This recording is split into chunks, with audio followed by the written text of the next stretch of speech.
Okay.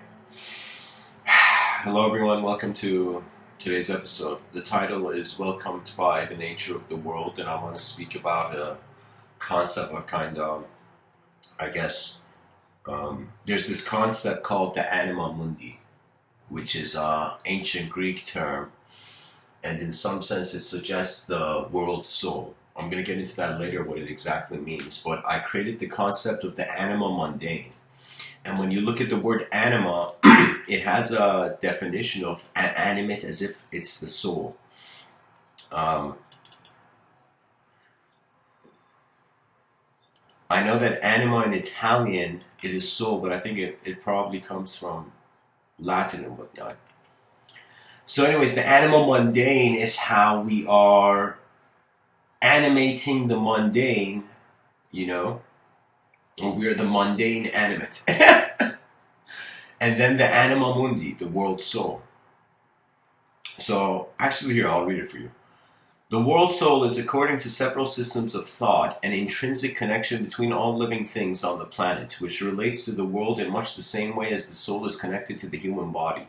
Plato adhered to this idea, and it was an important component of most Neoplatonic systems. So guys, pretty much, I think this is also what distinguishes a lot of continental philosophers with the analytical philosophers, that after some point, it's something unknown that's moving.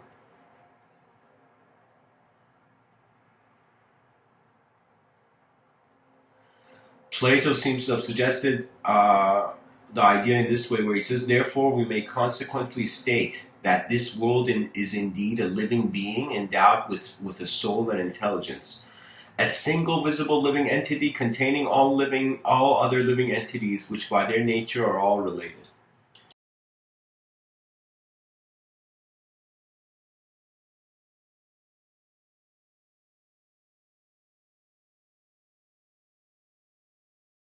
You see, guys, I'm just going to dive into it. It pretty much it's amazing. Throughout history, people have thought that it's either been them in the world or it's been the world's life. You know? Either man is alive in the world or the world is alive through man. And the Anima-Mundi was a suggestion of that. And I'm kind of looking at what modern society, I'm in Toronto, Canada right now, and when I look at Western civilization, I feel that it is missing the mysterious, you know? And that's what the great mystery was, the prime mover, you know? This Anima-Mundi, there's other ways they've kind of acknowledged it. Heraclitus acknowledged it as the logos, the inner guiding voice. That means it's kind of like the planet has a mind, we are in that mind. We are like the thoughts of the planet, I kind of feel.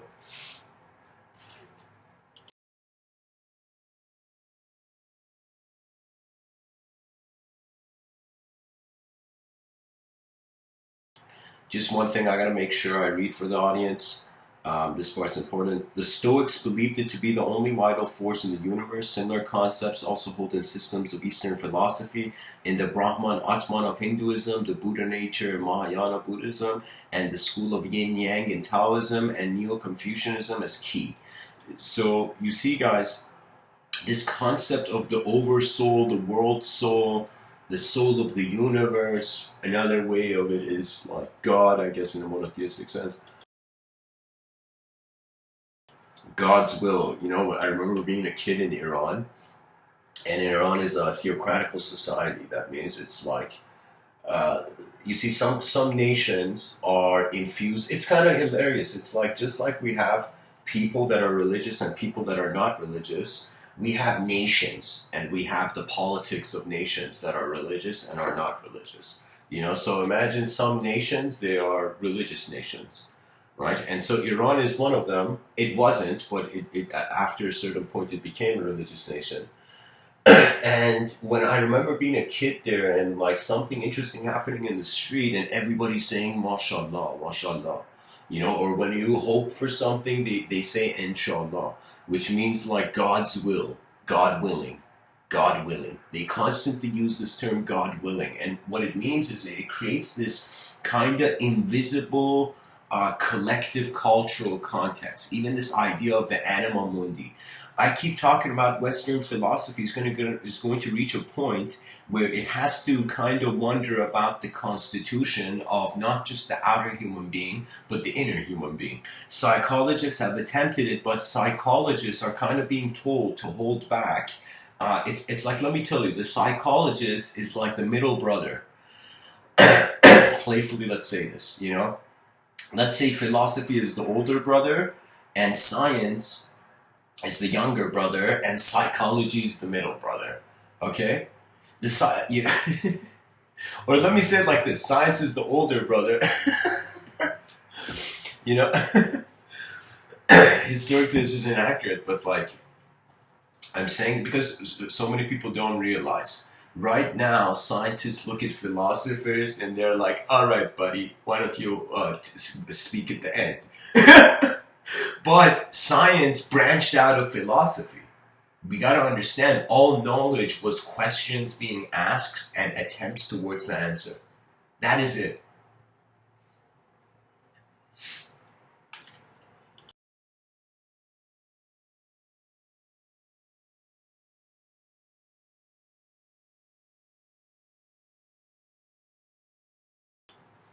Human beings, they are the center of their lives, and that's a huge responsibility. And I feel that if you become the center of your life, you become the administrator of your psychology.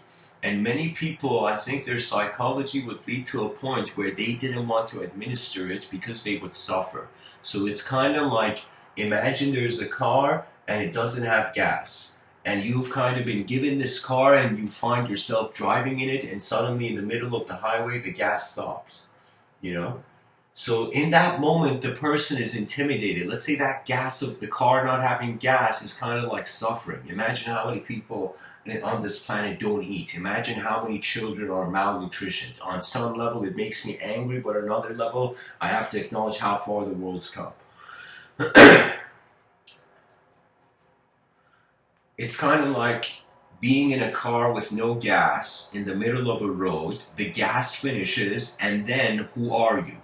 That's the question. Who are you when you suffer? And I think suffering is the greatest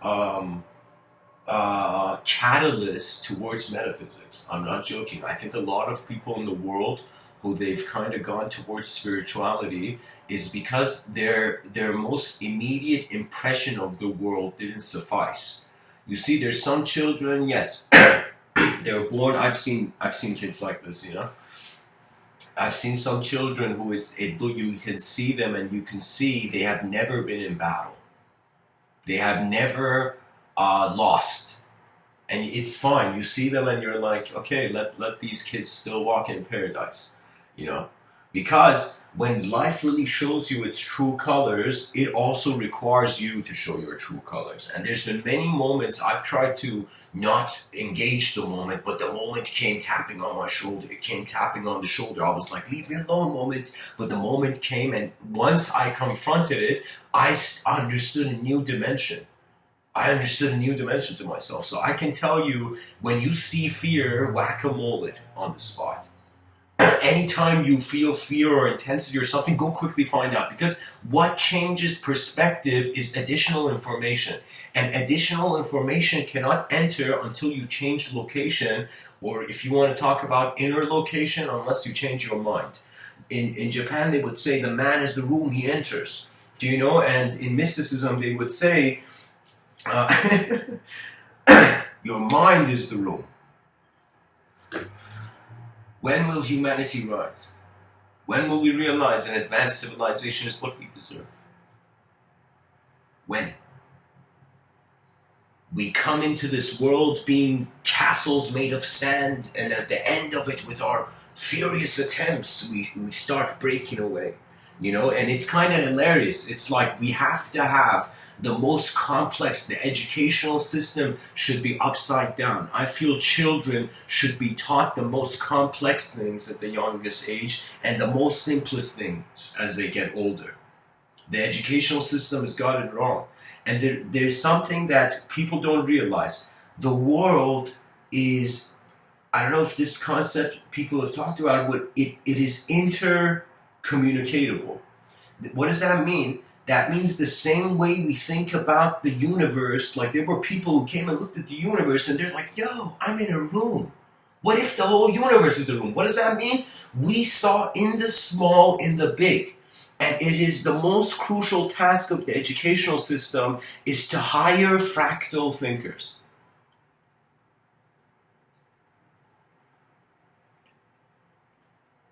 Many people have walked this earth. Many people have walked this earth not even being on this earth. Do you know how many human beings don't see this world? They see the world after. I found it kind of strange. I was like, what is this? What is this that most religions are taking the person to the future?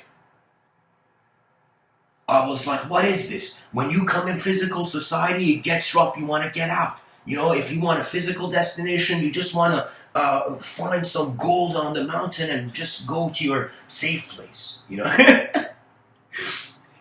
Which could be the Bahamas. That's the physical route. Physical route, it's war. The internal route is not war. It is the aftermath of war. That means if people came and said, Mr. Within, how many lives are you living in the moment? People might be surprised by my answer. Ad infinitum. Ad infinitum.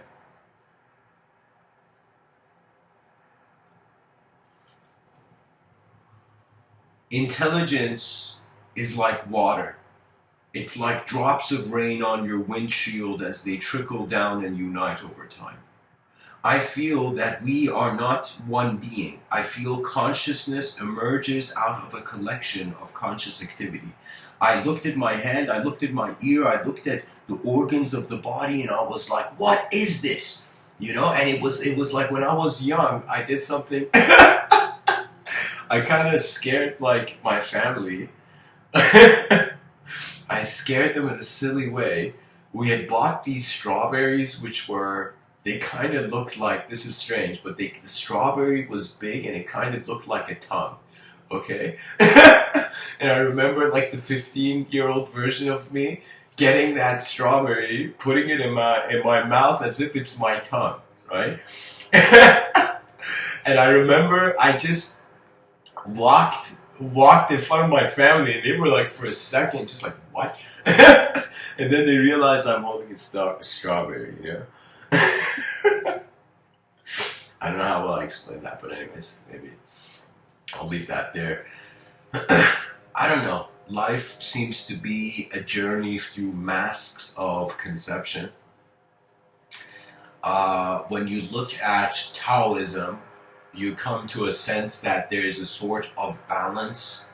And if you look at the yin-yang symbol, you see the chaos and the order are not just within each other, they are within the same moment. I feel the same way we have two eyes to see the same. I feel human beings the psychology of the human being is oscillating between chaos and order. That means every moment in life when I've thought about my own survival, I've thought about, in some sense, the direction, the moment I'm in, it can either get more chaotic or it can get more ordered. But then I thought about the extreme, and I thought about if I just experienced order in this life, it would feel chaotic. And if I just experienced too much chaos, just chaos, it would be like an ordered experience of chaos, so it wouldn't be chaos anymore. So I realized to live extremely in a world that requires balance means non-existence, to some degree. That means, I'll give you an example. For example, I'm this human being who's decided to give 10,000 talks since 2014, and I'm just climbing this mountain slowly. But I can tell you, the moment I made the decision to give these talks, I also saw what I lost. And what you lose is either you're living for the mind of your civilization or you're living for the body of your civilization. If you're living for the body of your civilization, it's okay. You don't really have to care. Just be a gentle human being and get through it. Get through life. But if you want to help the mind of your civilization, that requires an archetypal sacrifice. Now, what does that mean? That means you as a human being, open your eyes in this world, you go through a condition you get programmed, okay? Everybody right now speaking, right now, me speaking to you, all these words that I'm using, these are coming from the program of my conditioning. Now, but it's also coming from a point in my life when I realized, when I detached from language, when I got out of the Iron Man suit of language, and I experienced the beyond the language threshold, that's when logic, story, character, measurement, it's not that they didn't become important. It's that they weren't the center of the moment. A mystery replaced my conditioning. So I'm telling you, don't think that life is all known. Really, believe it or not, it's the rarest thing to experience in life is an unknown moment. Any moment there is the concept of miracle, divinity, supernatural. These are unknown moments. There is an unknown moment or processing of a moment. And it's like back in the day, they thought the wind was the spirit, but then they realized it was the wind. Imagine you were someone walking, you were a shaman, and you were walking, and you were like, universe, give me a sign that you're here, you see me. And imagine out of nowhere, this breeze hit you, this wind hit you, and you felt suddenly the universe was seeing you. So I'm telling you, it's like we're living two stories. We're living to ourselves, in front of ourselves in one way, and we're living in front of our world, not realizing that our interpretation of world and self are codependent.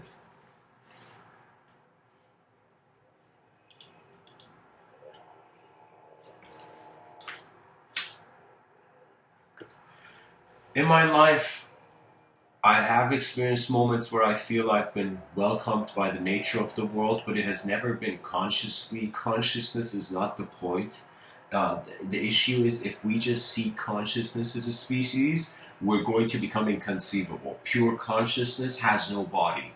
It's literally you being more real to yourself as an ocean than an iceberg in the ocean.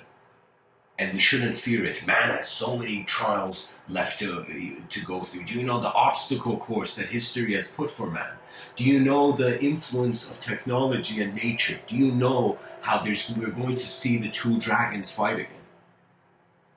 The nature of how the past was walking slowly and the nature of how the future had stormed ahead.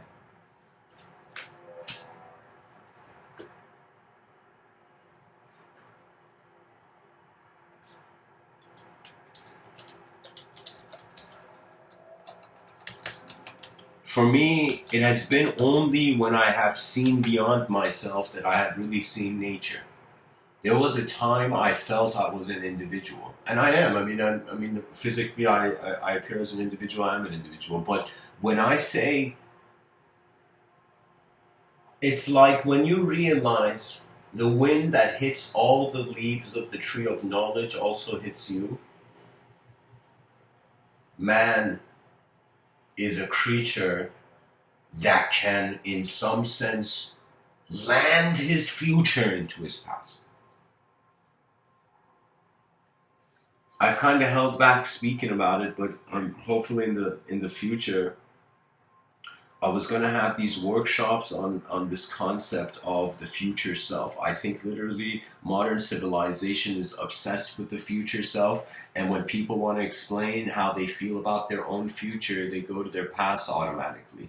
So in reality, you as a human being have compartmentalized meaning. And when you notice this, you notice the influence language has. For me, if somebody comes and says, what should I do? Should I go towards spirituality? I will say no.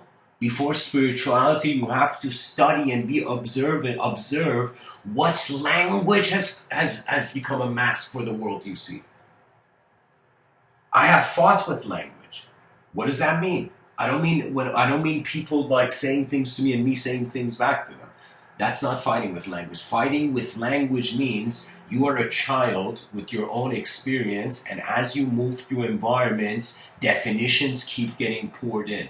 What does that mean? That means you open your eyes every morning and waves of information and phenomenology and activity happen. And if you are mindful, which means you are the void observer from the beginning of the morning. This is mindfulness, guys. This is the tip to it. When you wake up in the morning, I don't know how many people have done that, but if you wake up really early in the morning, let's say 4 a.m., you're going to notice a silence where it's as if the world hasn't woken up yet. Now, I have to also say some people stay up to 4.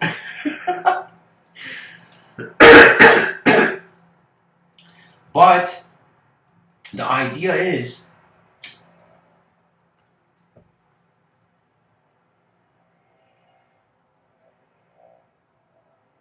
that the world is an unknown communication that we in known ways interpret, but it is still unknown. The Anima-Mundi is the world soul. The world soul is your eyes before your eyes existed. It's the eyes of your eyes which are no longer a concept.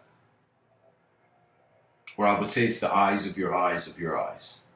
It is literally that moment where you cannot put language to, you're just instantaneously being present. That's it. When you notice that, that's the silence and stillness at the beginning of the day. You know, and then you start hearing the cars going on the streets outside, you start hearing the birds, you start hearing nature starting to wake up from its slumber of inanimateness. You know, so we are creatures that wake up in animate phenomena, then we in some sense go back to the inanimate. I feel honestly we are all employees on this earth. And we are employed by the Anima-Mundi. We are employed by the intelligence of a field of activity where there are invisible knowers. This is a concept that I don't know if it's been spoken about in this Gaian timeline, but I would say in this line of time, in this moment, I can say that you can move without thought. You can observe the movement of thought. And when you look at nature and you realize it is not a concept, that's when nature will see you.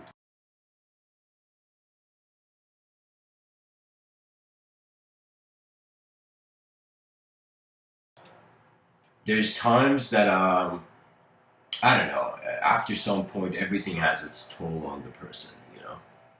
There's times that whatever intensity, whatever fearlessness, whatever kind of vision you have, you push until you suddenly realize now it is time to experience the effect. And for me, the concept of honor had to do with the way the movement went in the world. That means when you play a chess game, for example, there's an honor to it. You make a move, the other makes a move. But if you are, let's say, playing with some of these chess hustlers in like parks in the world, the chess hustler doesn't fight with honor. The chess hustler technically is listening to Sun Tzu, because in the art of war, deception is the first thing. That means because you are trying to defeat your enemy, then Sun Tzu was like, okay, we're gonna defeat the opponent, so we shouldn't have a problem deceiving the opponent, right? So there is this thing of deception in many games you play in this life, where human beings before you have entered that game and they know the loopholes, you know?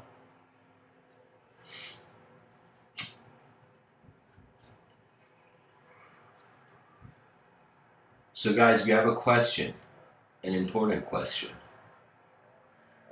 Rod Smith says, who controls thought? I want to say something fascinating, Rod. The who is a thought. So the question should be, thought controls what? Thought control. Do you know, like right now, if I say, who are you? If you have an answer for that, if you have an idea of a self, that's a thought. So do you see that's an image? But I'm telling, nobody controls images. There is no, an image is not a thought is not a physical image. There's no physical hand. You can't put your thoughts on the table. You can write it on a piece of paper, but you can't, like I can't think of an apple pie and then grab that apple pie from my inner realms and just put it in front of me, you know? So I would say it begins first as a who, because you are in a who, where, what kind of world. But when you realize the who, the where, and the what are different body parts of the elephant, as Buddha said. But they are one elephant. When you see, you call it a hand, you call it a leg, you call it a head, but it is one body simultaneously occurring, right? So you can kind of say it's like literally a matter of speech, I would say. There is no who. Before you were a who, you were not a who. Before you were a person, you were not a person, you were a presence. Your mind was, when a child is born, the mind just is trying to be the world. The mind is like an empty page, and that crying baby, every sound, every motion, every feeling, there comes this intense overload of sensory perception. So I would tell you, we can, here's the thing, either the self is multidimensional in your question or the world. If the world is multidimensional, there is no who. If the self is multidimensional, the who is in some sense multidimensional.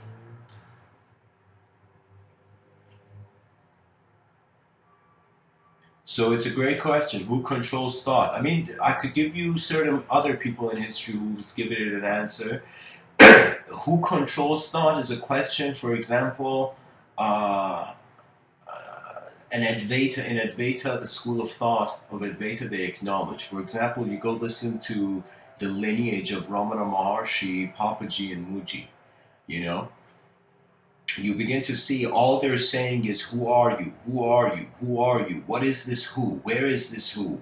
How is this who here? And the person's like, Papaji, Ramana Maharshi, Muji, I don't know, I can't see it, until the person sees that you're just there to realize you are being your mind before you're being your body if you're conscious. In deep sleep is the only time I think your body, your mind is being your body. I think it takes turns. I think, sorry, it's not the only time your mind is being your body. It's like there is no mind in deep sleep. In dream state, the mind is creating a body. In the conscious waking state, the body is creating a mind. So I feel we are, regardless of how much you make the person into a thought, you think you're just your biography you haven't written yet, your autobiography or whatever. You're gonna see. You're gonna see you're more than the stories that you have colored over your attributeless face. Your shapeless face. For me, thought didn't exist. And thought is a word we give for an image that is not in the objective realm. Thought is a subjective form. Hegel acknowledged thought as an internal object. Okay? So when you say who controls thought, you're kind of asking who controls the internal object. But when I say the word apple, and you hear the word apple, Sadhguru points out the content of your mind is not your choice. So what does that mean? That means there is no, it's like nature controls nature. And when you realize that beyond conception, the mundane has become animate in an unbelievable way. I think it's not about learning in this life. It's about realizing learning is seeing.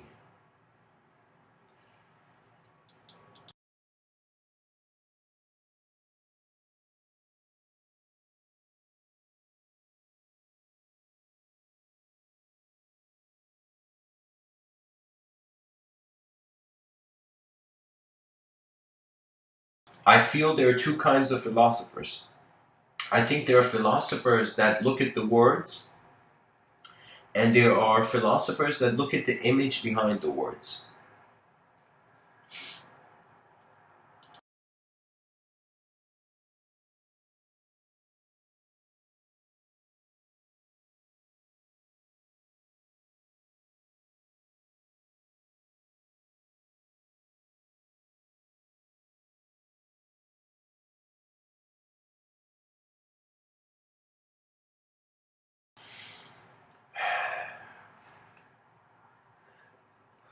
Guys, let's put this to rest. I'm gonna do this. It's gonna be And I think this is going to help. So I'm looking at the word thought, and I'm going to first tell you how the dictionary defines it.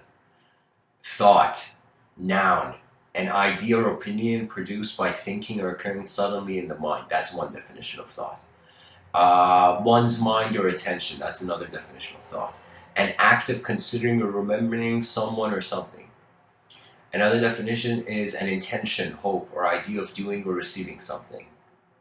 Another definition is the action or process of thinking, the formation of opinions, especially as a philosophy or system of ideas, or the opinions so formed, careful consideration or attention, concern for another's well-being or convenience. So you see, the word thought has various meaning, but I will tell you the best way to see a thought is an image. That means when someone speaks to me, there was a time where I was listening to them. I realized you shouldn't listen with your ears. You should listen with your mind, and then you will hear an image. So when someone speaks to me, I usually remember it, because when they speak, I am not looking for. It's not like imagine, for example, you said who controls thought. Like I'm not seeing. I'm not looking at the words. When I hear a sentence, it's image. I'm like, what is the person using the language trying to paint? So for me, that's the significance of communication. That's what made it so fascinating. There was a time I felt I knew. I felt I knew everything. And how hilarious was I then? You know? You realize you never know. There's so many unknown variables throughout the day that once you acknowledge it, you're like, these poor people in the world who are suffering, they're suffering because of the unknown variables. Do you see? That means what happens when you see a person go through intense suffering? They go through a breaking point, and in that breaking point, they have a conflict. What is that conflict? For many people who go through extreme chaotic suffering, what happens to them is that they come to this questioning of the way things are. And it's the anger at the gods. You see, it's not just the gods that can be angry at man. Man has also been angered by the gods. You know, there's been mystics who looked at some gods and you were like, are you serious, bro?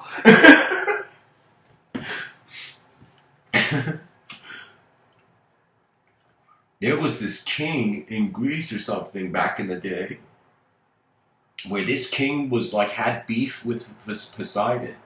And he's like, yo, he's like, he goes to his army, gives a kingly speech and says, my soldiers, and the soldiers are listening. He says, today you will go on the most fiercest battle of your lives. And the soldiers are all getting pumped. And the king says, you will fight Poseidon.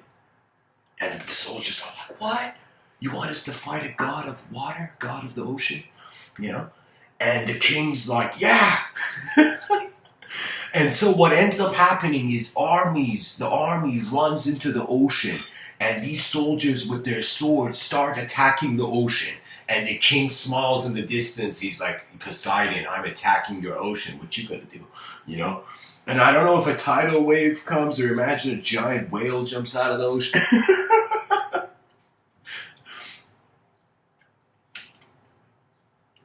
That was the anger. For example, we have figures. I forget his name, but it was like the son of Parlahanda or something, Parahananda, and in yogic philosophy, where he goes and he kicks Indra out of heaven.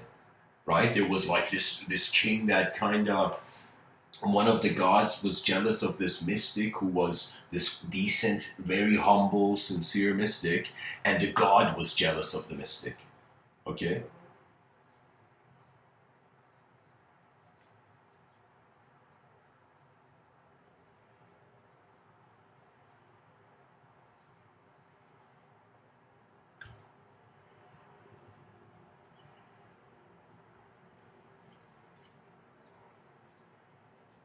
And the children of that mystic conquered heaven only for Vishnu to come back to bring order. Vishnu is a very important term, guys. Vishnu is a god in India. Didn't you wish you knew Vishnu? You wish you knew Vishnu. I'm joking. Vishnu was the maintainer. It was the force. So you see, some people look at this world and they're like, oh man, this world's messed up. You're created, you're maintained, and you're destroyed in this world. But some mystics became so conscious that they, in some sense, these mystics, they no longer saw creation and destruction and maintenance intact. They saw it as three dimensions. If you go look at certain gods in mythology, they have three heads. Those gods with the three heads were beings that were conscious, that had bodies in the three dimensions. That means, as if, imagine, instead of you thinking that you're born, you live, you die, imagine there's a dimension of your being that is till the end of time just being created. And there's a dimension of your being that is till the end of time being destroyed. And there's a dimension of your being that is the maintenance of the witness of both. So instead of the person thinking that they are born, they change, they die, they see these are dimensions of their own being the conscious archetype is traveling through. Do you know? A lot of people have politeness when it comes to speaking to others, but not a lot of people have politeness in thought. And I'll give you an example like that. Like, I wasn't polite in my own thought. What does that mean? That means in 2016, I found myself in a very strange moment where I was in Cislago, Italy, in a hotel on the third floor. I had gotten there at night. I had my suitcases. I just went into the hotel. I had booked online and I was alone. I was just roaming Italy. And so when I was there, I go at night, and it had such a long hallway, this hotel, and I was smoking cigarettes. So it was like a situation where it was just too much of a walk. I don't know, I was super tired at the end of the night, so I wanted to smoke in the room, but I couldn't smoke in the room. Strangely, the room had this weird window, this weird giant window, okay? I opened the giant window. It was like literally like half a meter distance to, I don't know how to say it, like, it was a building that they didn't make a balcony for it, but they had made a balcony for flower pots, if I can say that. So I remember I climbed outside of the balcony. My feet were like a couple inches away from the edge of the building, but it was only 3 floors. And I was there just smoking my cigarette alone, and all the lights were turned off. It was in this darkness on the 3rd floor of this thing. And in front of me, there was just this field of trees. And so I was just smoking the cigarette, and I remember I wasn't in a, like, you know, it wasn't a sunny day behind my eyes. And so I was sitting there, and I remember I suddenly got locked into this self-loathing loop where I was behind my eyes endlessly destroying. It's as if every good memory, every idea of myself, every worth to the self that I saw, to my being, it was as if the image was coming, and I was like, failure, failure, failure. It was as if I was slapping every good feeling I had of myself away. And it suddenly, I noticed the inner dialogue become heavy, become intense. I started cursing at my own self behind my eyes. I was like, you useless, da da da da. I was reducing myself. I was silent. Externally, I was just quiet, smoking the cigarette, at the edge of this building on the 3rd floor. But internally, I was literally like releasing my own wrath on my past.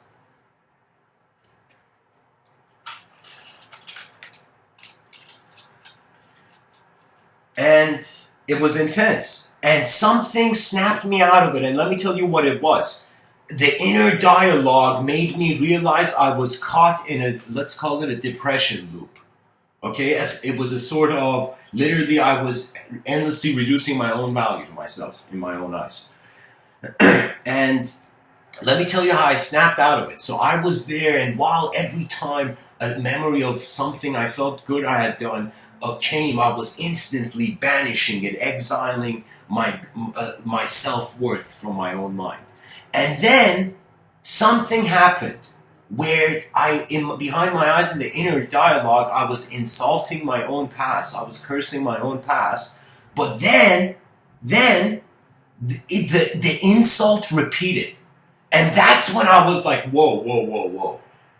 Twice I insulted a memory of my own self, twice in the same way, and then I was like, what is this? Is this like a loop? Is this like a cycle? I instantly snap out of the emotion. Literally, I was reducing myself to this sort of, I don't know, depressed mush behind my eyes. But the moment I noticed it was this loop in thought, the moment I noticed it was a loop in thought, I started laughing. I jumped to the other side of the spectrum. So I'm telling you, you pay attention to how quick it gets, how quick it takes for you to get sad. And if it takes really quick for you to get sad, trust me, it takes that quick to get for you to become happy instantly.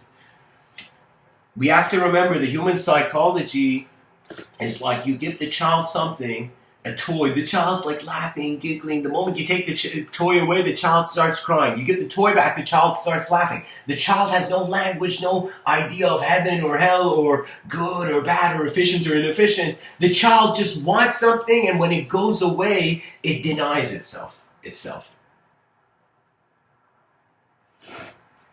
That means find a you can be that's irrelevant to the future or the past. Try to see who you are before time was a mask. Okay, this isn't on mute. Nice. For a second I thought like so yeah guys, that's the thing I want to say. That it's there is a wisdom in this world that is not ideological, it's experiential. Those human beings that have been aware of it, they have, in other words, been aware of the mover of the mover. Right now, the human being is a movement, you know? Now it's a movement that we define through language, no? If like, let's say everybody who's listening to this, imagine we were watching someone do a backflip, okay? So first we see the physical event, then the event appears through linguistic conception. So what does that mean? That means objects have nothing to do with subjects. I think this is why Meister Eckhart was pulled to the mind-body dualism, because in his methodical doubt, he realized the only thing he can't doubt is the isolated thinking subject. Now, another philosopher, guys, you don't know this, but philosophers, they are subconsciously or unconsciously, indirectly, they are throwing messages. Some people may think that I'm giving these talks for people who are alive now. You might not believe it, but I'm giving these talks because I know there will be philosophers in the future, and their experiential intensity may potentially have confusion in it. What does that mean? That means if the world keeps becoming artificial, and if children are kept, every generation, every day, every moment children are being born on this planet, you know what that means?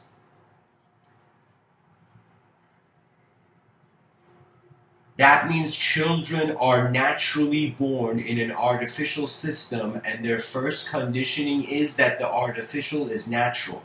This is why we keep wanting to return to nature, but when we go back to nature, we don't see civilization there. So we have been bruised in some sense, not bruised. We have been jaded as a species in experiencing the artificialness of us creating meaning. You see, an animal has no philosophy. You think that lion chasing that gazelle is thinking about morality? You think that gazelle running from that lion is thinking, oh, what the life I lived, my children, all this? No, it's just nature is being a field mind.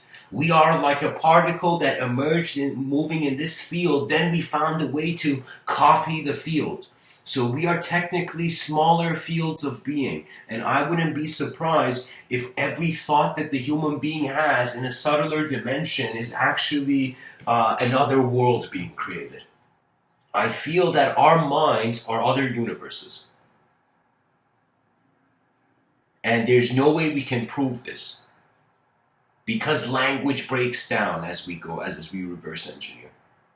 There's a point you reach where literally you can't have any opinion. Like, what's your opinion on before you were born? Can you have an opinion on who you were before you were born? You may, but you'll see it reaches a point where it deviates from objective linear validity, which is what I find science to be. And mysticism or religion or, I don't know, anything that looks at the inner realms, that is, in some sense, non-linear way of knowing things. So human beings are knowing things linearly and non-linearly. Okay? We look at time and we're like, all right, straight line. Let's keep running forward in this endless marathon of a transmigrating soul in Buddhism. For me, it was a question. I think the more eternal you feel, the less temporary is important. But that's an issue because our eternality is a temporal response to a temporary position. So because we're here for a limited while, we're like, what if we were here forever? And that's like, that's the mysticism of eternity, pretty much. It's the question that after some point has no answer because the question is in a dimension that has unknown variables. Here's the thing. Imagine the world was fully known, you just forgot. Let's say right now you're a being who forgot that you were eternal.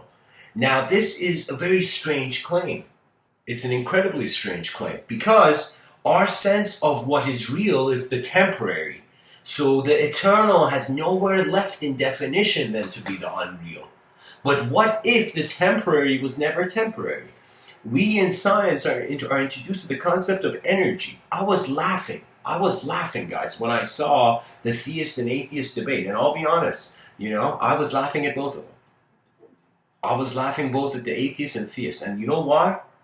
Because the same way that the theist sees the concept of God, which is an inconceivable energy, the same way, not in religion it's inconceivable, but think of it this way. They say God was not created or destroyed in religion. In science, they say energy can't be created and destroyed. And I was like, if you really observe language, you'll suddenly see the hollowness. You'll suddenly see every branch in academia is there with faith, with hope that they are not wrong. It's in human nature. Anything you do, there is variables to it. Okay? And these variables depend on your intelligence of how well you've looked at the painting. Do you know? So I don't think intelligence can be measured because it has to do with concentration. You don't know. If you become concentrated as a being, if you practice your single pointedness of attention, you don't know suddenly what will happen. You don't know. See, the human being, this is what we know. The child is like a simple phenomena. When it grows up, it enters complexity. So what most people in life, they think complex is cool. Okay? But if you ask Leonardo da Vinci was a polymath, he would say simplicity is the most ultimate sophistication. You go to the mystics, you see they understood complexity through the simple. The complex never existed. The complex was the hallucination of simpler phenomena occurring. When you realize this, fear no longer becomes the fear. That means you see something, you fear it, but then you're like, wait a minute, why am I fearing this? And you see it's simpler components that have made that.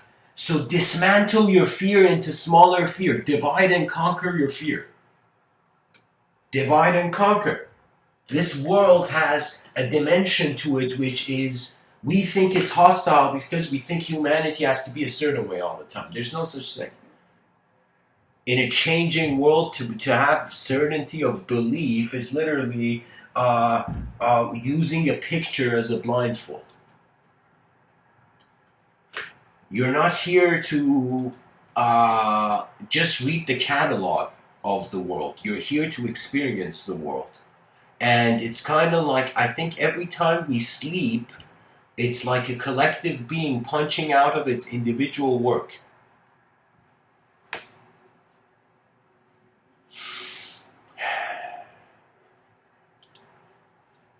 So anyway, these guys, just second. I need a minute breather. I'll be back. By the way, everybody feel free to engage the chat section.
Okay. All right, thanks for waiting, folks. I'm back. All right, let's see. So, so in the chat section, Rod says, "Can you explain deja vu?" I can attempt an explanation. Deja vu. Deja vu is familiarity. Is remembering something you saw as a mind.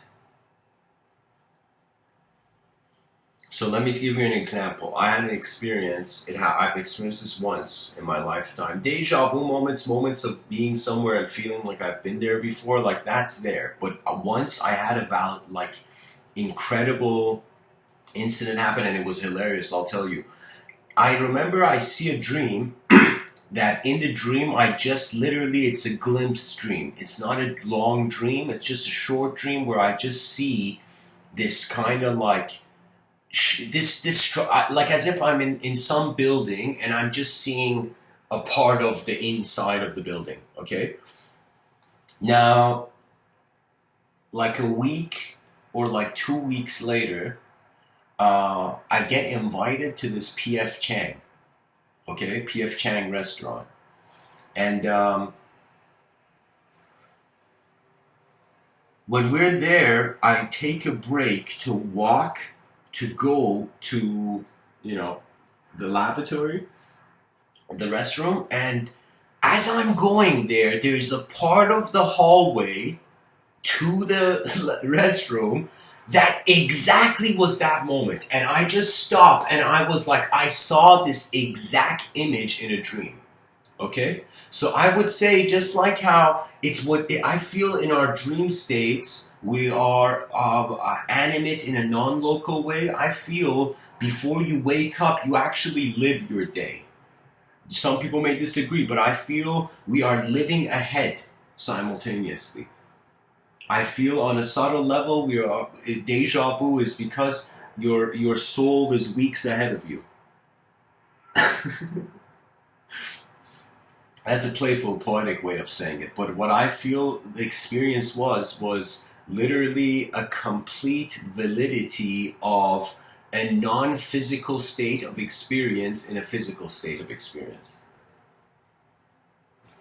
So that's what I would say deja vu. I mean, I don't know, others probably have various viewpoints on it, but for me, it's I feel the mind. It's something the mind has the mind that can generate body instantaneously.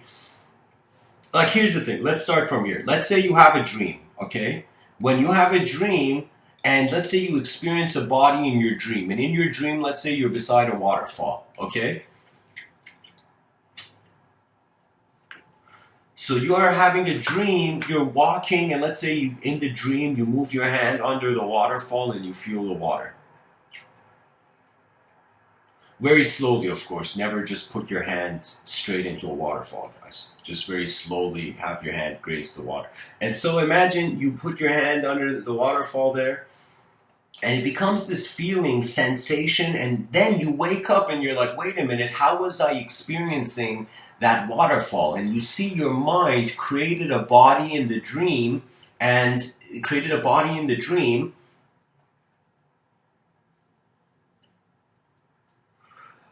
which you experienced. And your your actual body was asleep on the bed, but your mind was creating a body where you could move in the dream. What does that mean? That means the mind can embody itself, even in sleep. So I feel that the mind scans the day before existing, and that's why there is synchronicity and rhythm. I feel we are living a life in a field of collective being, but objectively we appear as particles moving in the field. I feel there is a sort of strange cosmic mind to things. And I think it is not a shape. It's not a relationship with a shape. I feel the mind is aware. This may be an extreme comment, or too bold of a comment, but I feel every person on the planet at every moment can know what's going on in the planet. There's too many stories I've seen in mythology and whatnot.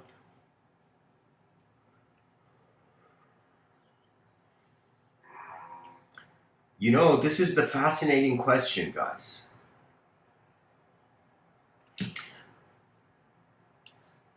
I feel it's something, it's literally you've moved as a mind before you've moved as a body. And that's why I think it's the deja vu is there. There's also been moments where I've experienced patterns. So think of the intelligence of the person as a pattern recognition thing. Okay? Guys, you know what's strange? It shows, what is it? 1, 2, 3. It shows 3 people writing in the chat section, but it shows on my side only 1 person is viewing this talk.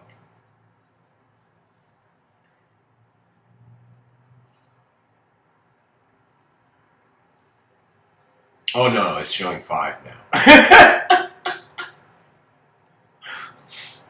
Okay. Just had to refresh the browser. Yeah, guys, I don't know. That's my response. But I'm gonna, Rod, I noticed you've asked another question. Is time travel thought?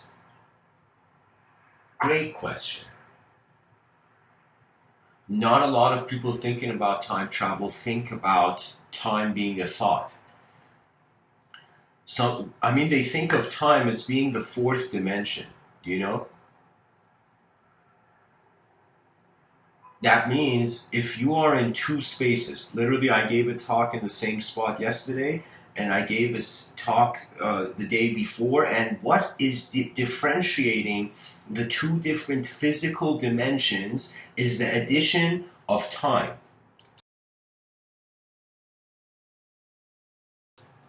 So time is an additional dimension that separates 3-dimensional space. And if you look at it, our whole society, civilization is based on time. Now the question comes, can we witness 2 different times? That's time travel. Witnessing 2 different times. The same thing we're doing. We're in one physical space once, then we're in another physical space, and the time is separating it. Like that was yesterday, this is today. The time dimension is separating it. So now it would be literally, we have to create a time for time. And then we have to use that system, and I'm telling you, that's geometric. Beyond language and image is geometry. Language is like the lesser world, image is like a higher world, geometry is a higher world than image and language. Geometry is divine, guys. That's the banner that, if I had a, that's pretty much like I'm saying it in these talks. You can access a state of mind where it's designer. You're seeing the design of things. So if we want to consider time travel, I mean, on some level you can say everything is a thought, but the question would be, are you a thought? Is a thought time traveling? When we say, who are you? Because we don't know who we are to some degree. We know physically what we appear. We see what we can see, but there's so much we don't see. We could totally be like a being on 7 dimensions where we only see 4. You know? We're only aware of 4 dimensions of our own being. You know, there can be the idea of here's the idea. It's the multidimensionality of self and world. Pretty much, I've explained it like this, that either the self is not multidimensional, the world is not multidimensional, either the self is multidimensional, and the world is multidimensional, either the self is multidimensional, the world isn't multidimensional, either the world is multidimensional, the self isn't. Right now, our mainstream is thinking the world is multidimensional, but the self isn't. I'm thinking that we're oscillating from world being multidimensional, self being multidimensional, to also self being void, and I feel there's various ways to move. I feel we are piloting through ideology. We are never the ideology.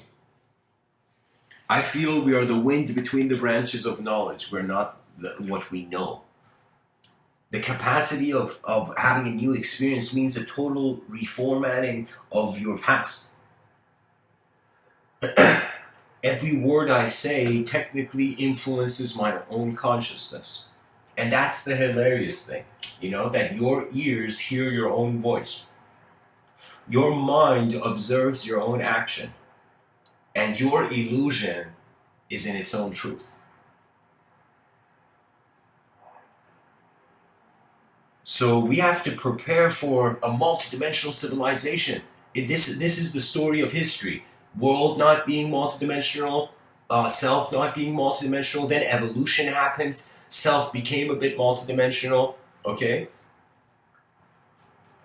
And now we've reached a point where it's like, we're like, okay, self is not that multidimensional, we're just this one person in a giant world with many dimensions, right? So now we are at a point where it's self, not multidimensional, world multidimensional. We have to prepare for the advanced civilization, which now requires an advanced member of civilization. We are now moving to a point where it's multiplicity. It is the ultimate union. It is the gift of the anima animus. It's the purpose of that archetype. The anima animus is this idea, and this idea don't relate it to now, guys.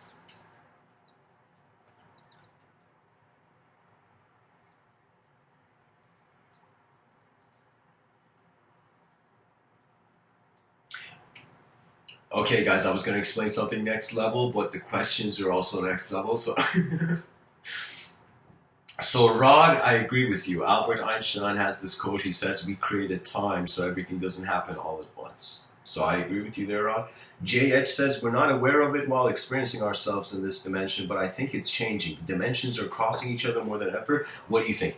Let me tell you what I think. I don't think the dimensions are crossing each other. I feel the dimensions are talking to one another.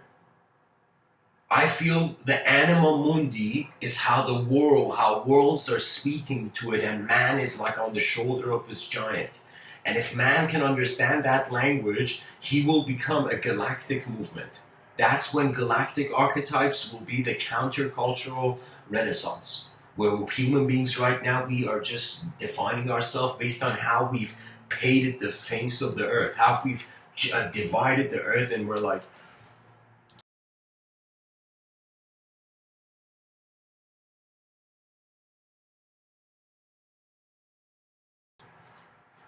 so I would say that the dimensions are alive and they're communicating with one another. And don't think communication is just a human thing. Communication is universal intelligence. Don't think human communication is a little thing. It's a fractal pattern. Literally, our laughter is similar to the gods beyond conception. So Kaylee asked a question. Mr. Within, I had a question along these lines. If I talk to my future self in this moment, in this now moment, the past, can my future self acknowledge me and talk back to me now in the past like a portal? First of all, really cool question. Now, I would say this. I've really thought about this. I've written a lot about the concept of future selves. But the way I talk about it to people is that you got to start from where your reality is. And that means we know that right now, in this present moment, we are the future self of yesterday. Right? So who you were yesterday becomes the memory of your future self. So I feel before you make a decision, the future self's wisdom is there. Okay? But once you make the decision, you have become the memory and strength of the future self. What does that mean? That means, you see how human beings look at their past and they have a sense of regret? Like some people are like, oh man, you know, I could have totally done that thing, or, you know, uh, so many things you look at the past you could have done, right? What I learned from Zen was that they were geniuses in the sense that they were saying, be mindful of how you are creating your future self now. The way you are functioning now as a being is suggesting the strength and the ability of your future self. So the way we have a connection with the future self, now I'm going to tell you something, Kaylee, which is very hard to put in words, but the future self is not an individual. our future self, like let's say if I was thinking about my future self in my school of thought, uh, when I think about my future self, when I think about your future self, when I think about 8 billion human beings and their future self, that future self is not an individual. It's a collective being. I feel we're all evolving towards a collective mind.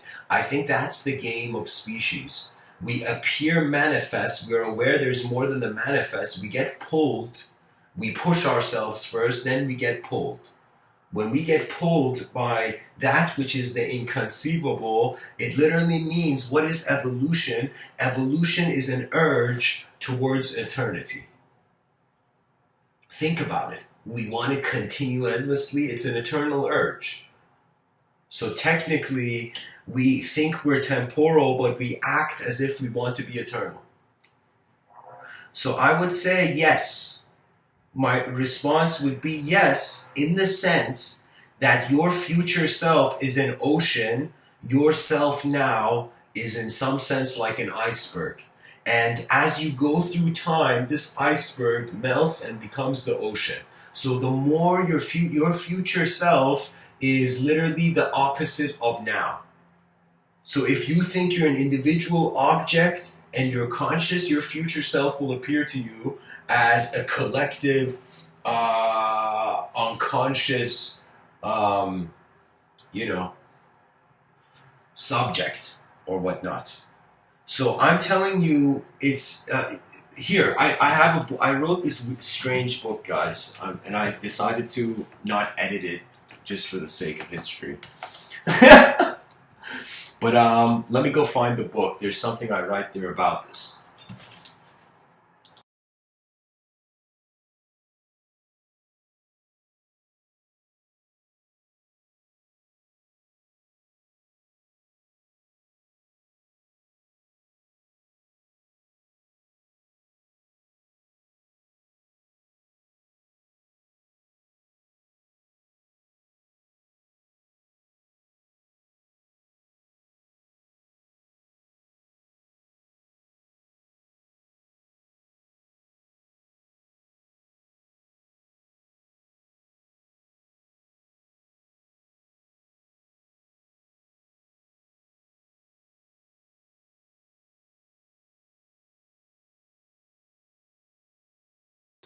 Okay, guys. So I found the book.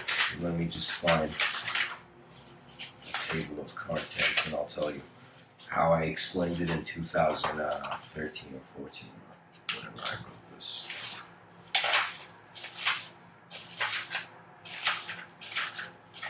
Okay, there we go. Remnants of past and future bonding, consciousness streams. There we go, 23. Let me find this for you. Okay, so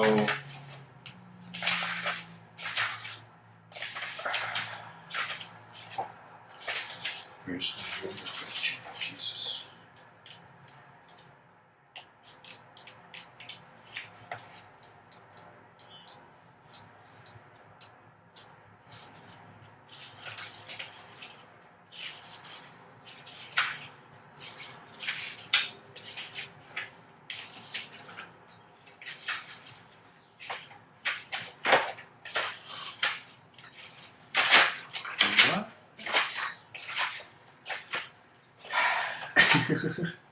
Guys, it's hilarious when you are looking at the table of contents of a book you wrote to find the exact thing.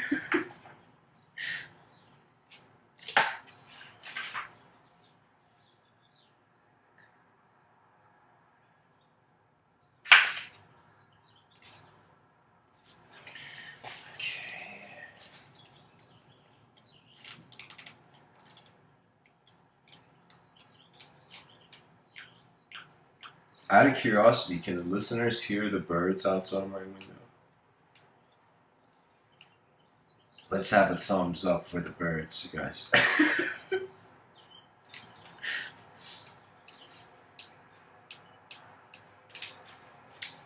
Oh, there we go. I found it, guys. Here.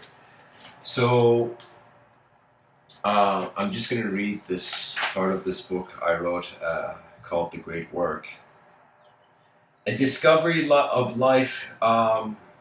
See yourself as the soil, space of awareness in which a new seed is planted.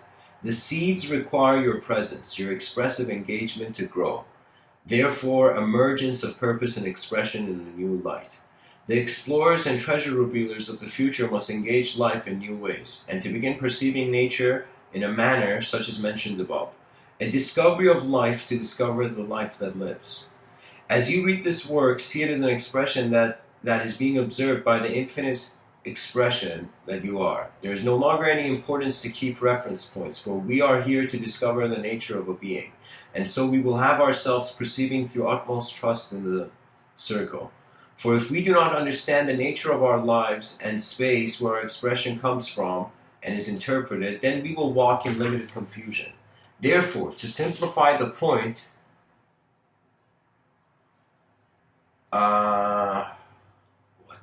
shall summarize the infinite relationship of the circle and the triangle, but through the knowing of the circle.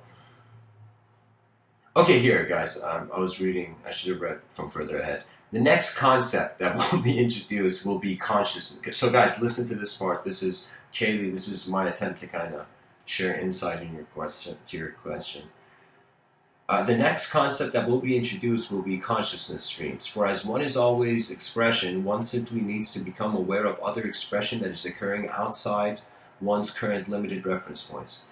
And so a natural metaphor will be used. Consider yourself as a drop. When you see yourself isolated within reference points that you perceive and impose for yourself, consider yourself as a drop when you see yourself isolated within the reference points that you perceive and impose for yourself.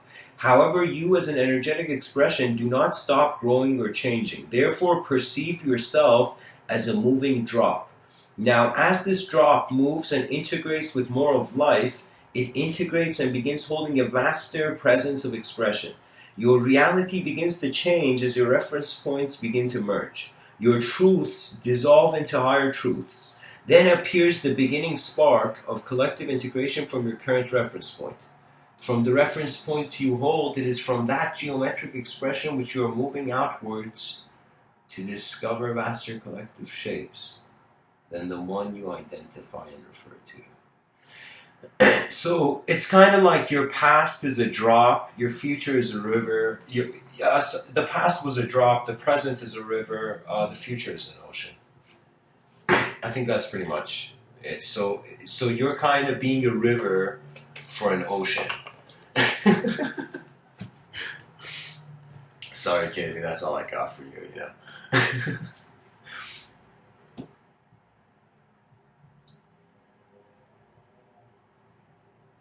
If infinity is real, what is real? Reality is a conditional perception. Literally, it's not even the mystics that are saying this. You see, both science and mysticism, they go towards seeing the free will's dismantlement. So, just a second.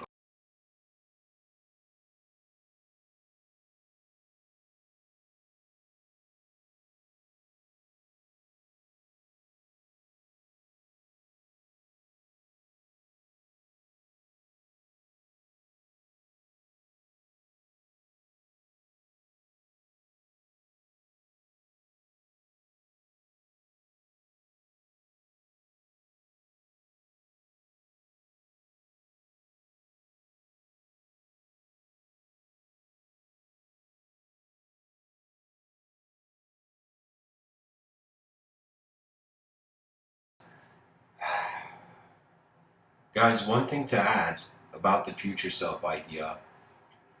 I don't know if I fully painted this picture, but right now, you're being a memory for your future self. So technically, you have a relationship with your future self. But if your future self is like an ocean and now you're a drop, the relationship of a drop with an ocean is not conceivable. So it's like we're the hallucination of the future. Do you know? I feel that in one of my talks I said a sentence that was so unique. I said the body is going forward in time, the mind is coming from the future to the past, the body is going from the past to the future.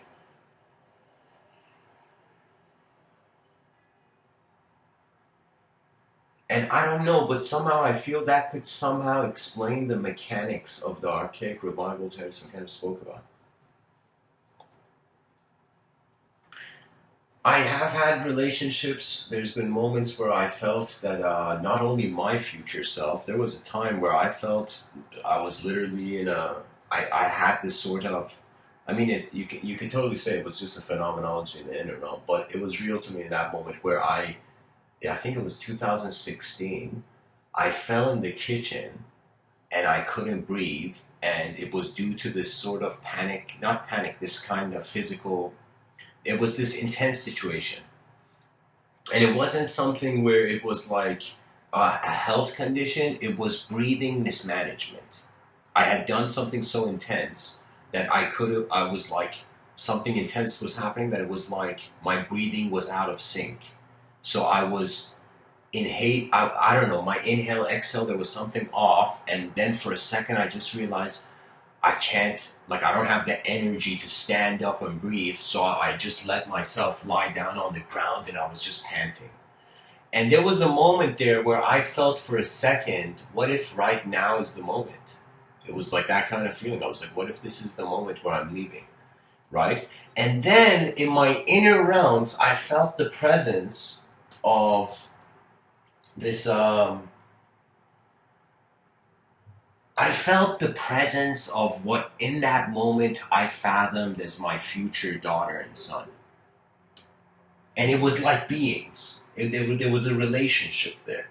Okay, the inner realms are very powerful. I think especially when groups of people join.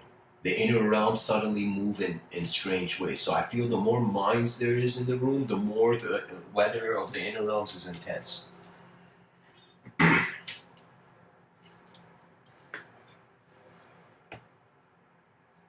So in that moment, I felt literally not my futures. I felt my future self could have been standing there too, you know. But it was that my future is not a concept to me, because I know the body is not here, and the body requires concepts.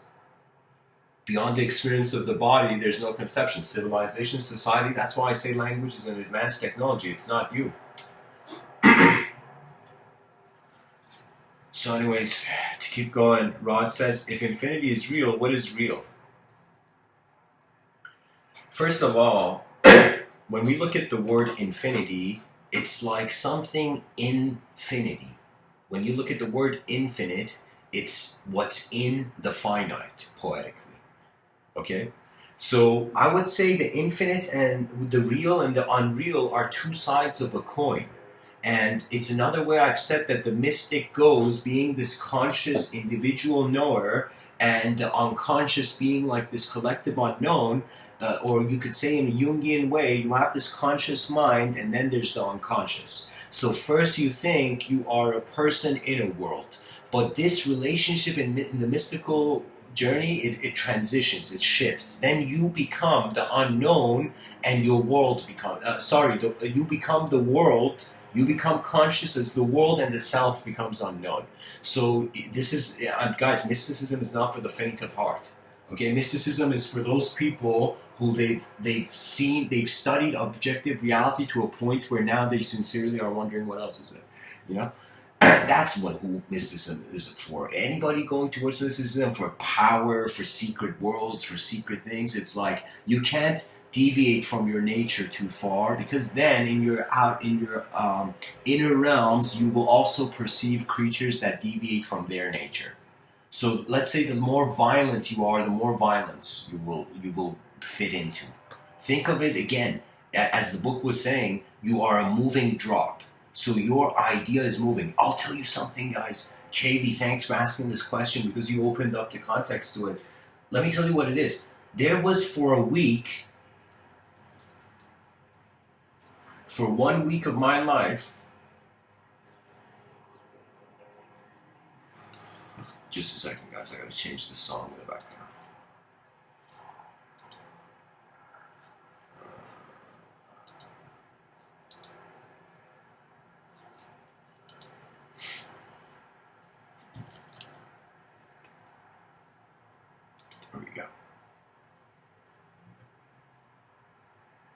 For 1 week, I was living experientially, guys, in my inner realms. I was experiencing parallel selfhood. What I mean by parallel selfhood was not a conceptual parallel selfhood. I was not seeing images to myself. I was not seeing a fragmentation of the psyche. I was not seeing something like that. What I was seeing was I just had this feeling. There came this moment where I just stood still. I was just normal day walking around, but for a moment I stood still, and there was this sort of inner, sort of that internal dialogue where we're all considering it's called thinking. But a thought can't think, guys. Didn't you know?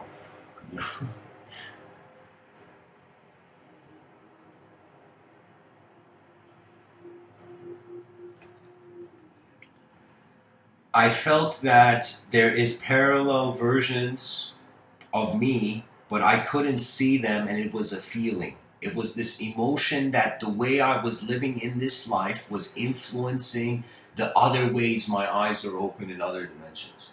Okay? So I feel we are evolving towards multidimensionality, multidimensionalhood.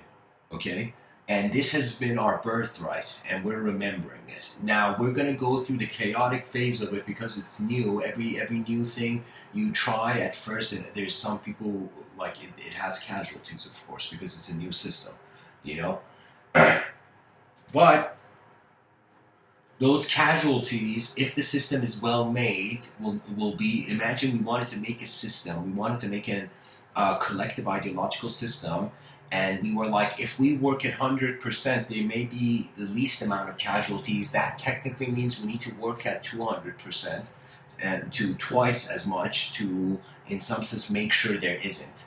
So what that means is like, this was my approach where in this life, what do you seek as a human being? Do you seek quantity of the repetitive experience, or do you seek quality of new experiences? When I changed my mindset from, all right, what can I take from this world before I vanish? when my mentality changed from that, life became gentle. So many storms were not self-induced. So if infinity is real, what is real? Um, Infinity is conception moving at a speed where you can't refer to it, or there being something beyond measurement. That means what's infinity plus one in mathematics is infinity. Do you see? So the infinite is not measurable, but the finite is measured. And if you want to have someone define reality, that means they need to measure reality. Okay? So it's literally a dualism. Reality is one side of the coin. So that's the sort of answer I would give JH. That if infinity is real, what is real? Infinity, infinity is not shaped. Do you know? I don't know.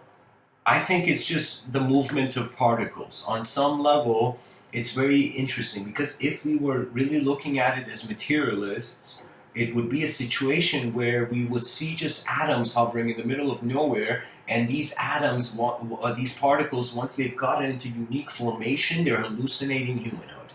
And humanity is its own bubble in the world, and if that bubble bursts, we are just atoms in an empty space. Do you see? That's how we're acknowledging it now. But that's not. I feel it's more than that. We're not. Language is hollow.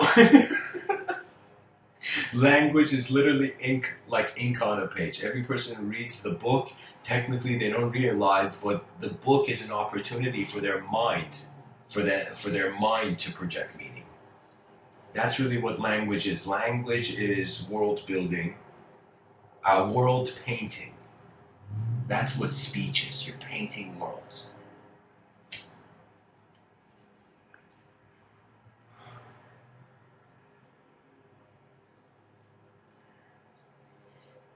And infinity is real also physically if we were to think that there's infinite galaxies, you know,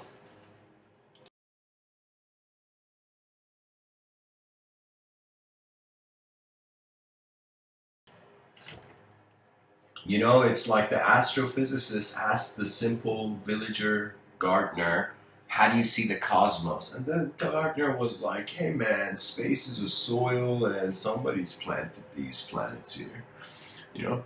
And the astrophysicist is going to be like, holy shit, this totally opens up a new domain of thinking that it is something growing. It is dimensions grow. They grow out of each other, through each other. There's a sort of, you know, guys, you have to ask the question before saying what's the point of real or the not real, in wondering what's the point of conception, what's the point of language. Have you ever thought about that? Why do people? Why do we need to?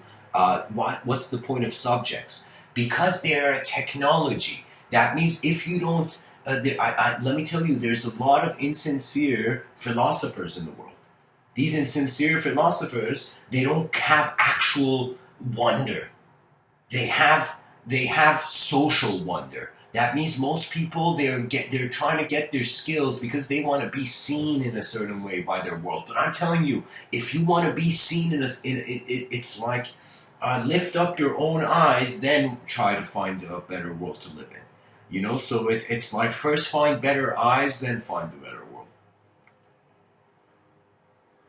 So I would say, what's the point of the real and the not real?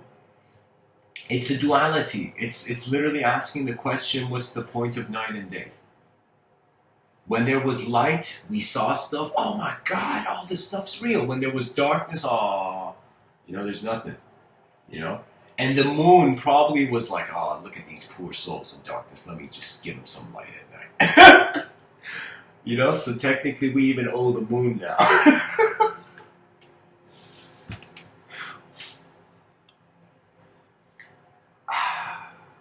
I would say man's best friend is the moon.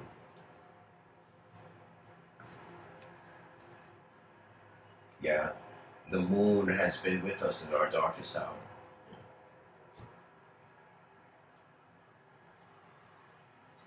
So JH, I don't know, I interpret it in that way. Maybe if you were meaning it in some way, some other way, you should share it. But guys, I'm going to get back to the talk.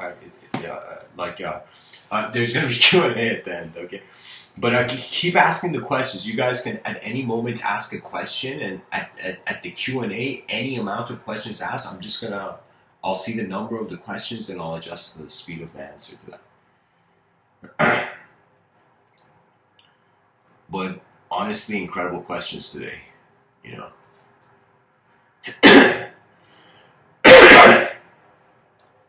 I don't think there's a positive thought. I think you can't see the positive angle of a thought if you can't see the negative angle. I think they come hand in hand. That's why I don't. There's no good or bad to fear. I mean, they're both there. You know. I think it's not. It's not. I think you say so, guys. Rod asks in the question if you. I'm responding to this. He says if you project positive thought to manifest something, that thing becomes real. Why is it so? Let me tell you. It's not positive thought. It's not positive thought. It becomes real because you can try this out. This is a technique I share. I mean, I do this for a lot of things in my life. You know, I close my eyes. I sit somewhere.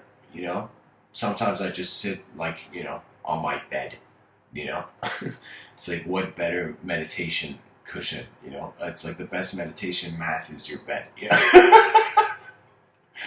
and and. I sit, I close my eyes, and anything I want, in my inner realms, I see how real it is for me. So I close my eyes until I see I can climb a mountain. And when in my inner realms I'm comfortable seeing myself climb that mountain, I open my eyes and I just stay in my decency resonance, right? So, and what I've noticed what it is that technically any thought you have, it's like the universe is actually instantaneously responding to it. It's the resistance we build. So if the problem is not manifesting, everything is manifesting. The problem is the resistance that denies that manifestation, because if you close your eyes and you can't see yourself having something, you subconsciously feel you don't deserve it. So whatever you feel you don't deserve, even if you got it, you wouldn't hold, you can't, it will leave your hand. anything you have which you feel you don't deserve, subconsciously it leaves you. Because the body has to heal itself. And resistance against the self is technically like someone's scratching their arm so heavily, it's like, you gotta like, it's no longer scratching. It's become war. So I would say I close my eyes often and I wonder what was the world. Sometimes I close my eyes and I ask myself, what does our civilization deserve? If we do too much messed up stuff, maybe we feel as a civilization we don't deserve to exist. So then with that, maybe that's why we're moving to extinction. So there is also a downside to making the world seem so that we have to save it all, man, we're doomed. Make the atmosphere of doom is a situation where the soul feels it doesn't deserve. So you got to realize your freedom lies in, believe it or not, exactly what you feel you don't deserve. So if you were to ask yourself, what do I deserve? What don't I deserve? Just grab a piece of paper and a pen and just ask yourself. Literally think you're as if interviewing your own self and ask yourself, what do I deserve? What don't I deserve? And the best way is, if something is really real to you, you will close your eyes and it remains. Like sometimes when I remember these quotes suddenly in the middle of these talks, is because the moment I saw the quote, it appeared as an image. And then whenever I give a talk and I get close to that image, I suddenly become aware of it. So it's kind of like, as you continue in this life, not only is the self growing, not only is the world growing, but the dimensions change, just showing you again your own value. Life is like this. You push it pushes you. You push it pushes you. You push it pushes you. And then it's kind of like you are pushing your meaning into the world, and the world is echoing it back to you. There has been times where I was like, I want to get out of karma, but I want to have good karma. And I was like, this is confusing. I was like, Buddha, what are you doing? It's like, are we all kind of, like transmigrating souls and manifest hamster wheels? Like, what is this? In the hamster wheel of material existence? I'm telling you, the good and bad is based on your psychology. What the universe is doing has, believe it or not, no owner. Imagine this universe had no owner. Imagine this universe had no idea what it was doing. Imagine the universe was dancing. A dance doesn't make sense, Like imagine like the first person who ever danced. Everybody was like, what is this guy doing? And the guy's like, I don't even know. I'm just dancing to the sound of like bees buzzing or something. That was music back in the day, guys. Bees buzzing. That was technically like the first speaker systems, A beehive was like a speaker, technically. So much buzzing sounds coming from it.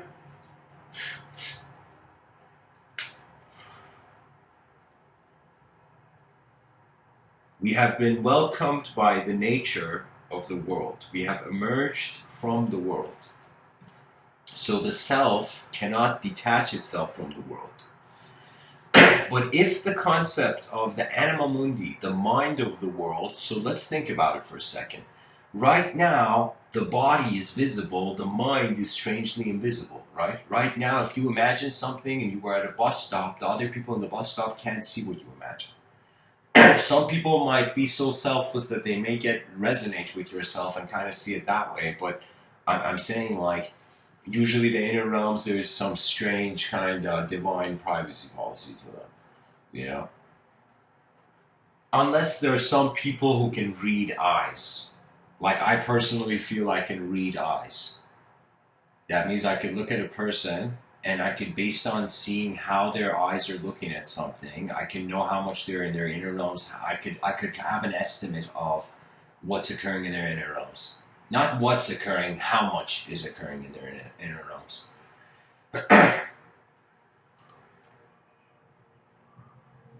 The spirit of nature will be found to be inseparable from the mind that has arose from nature. If you consider yourself a natural mind, you have access to nature's secrets. If you consider yourself unnatural or empty, you don't. So the thing about the balance of the yin yang is not just a balance of uh, the light and darkness. It is a balance of how much of reality is visible and invisible. Because to me, I see my thoughts, but I don't see, when I see an inner film, I don't see this inner film the same way as I see a cinema. Like I go into the cinema and see a film. This inner realm does appear in image, but I can never pinpoint the texture of the screen. So it's as if I do see an image. Right now, if I was to visualize, let's say, I'm visualizing in front of myself a small cube, blue cube glowing and just slowly orbiting, like, you know, just slowly rotating around itself. I'm visualizing a blue glowing cube, and I can see that as I'm talking to you right now, that visualization is there in my inner realms. Now the thing is, what's the blackboard or the whiteboard this image is on, and that has no shape. So it seems like on an invisible screen I'm seeing an image, right? That's why I was saying this is kind of like, I call it, I mean, you can call it Mr. Within's multiple room theory. That the person is in multiple rooms, okay? And so this has to do with how your attention administers seeing the world multidimensional or the self. Those four things I said about the, I'll say it again, the self is, let's say the self is singular, the world is singular, the self is multidimensional, the world is singular, the world is multidimensional, the self is singular, and then the world is multidimensional and the self is multidimensional. When the world is multidimensional and the self is multidimensional, this concept of self and world, we as a civilization graduate from it. We are no longer selves in a world. We are now being now. That's an advanced civilization. That's a rare moment. I don't know if I'll live to see that day, but I think it's going to happen. It's going to happen where there's going to be a silent language we're all going to speak because we have an advanced vision. That means pretty much it's like a riddle, guys. Anybody can answer this and write a book on this. There's 8 billion creatures on a sphere in a vacuum. What's the best thing they can do? That's the riddle. Okay, that's the riddle. And that's what inspires me. You know, that's who I feel the true audience is. Those who are attempting to answer that question. And so I've concluded that the best thing is to put on a show before the curtains are pulled. And that's to build an advanced civilization. I think there's nothing cooler. I think we're getting bored with good and evil. How many times are we going to see like the supervillain and the hero punch each other? Like after a point, they're just destroying the town, and we're like, you two should get out of the solar system. You know, imagine in the future, criminals are sent beyond the atmosphere. How messed up would that be? Criminals are turned into astronauts. Imagine the first astronaut criminal. But it wouldn't make sense because it's such a life and death situation.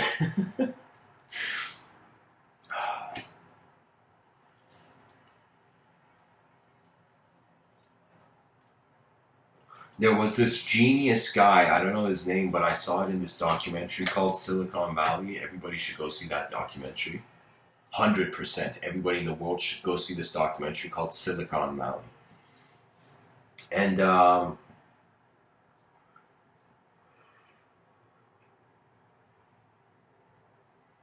there was this genius Russian entrepreneur who had started a company to create nano satellites, like small satellites. And I don't know what happened to that guy, but that was one of the most genius things I'd ever heard. Like, I felt literally that guy was a disciple of Elon Musk, you know. It felt like that, you know.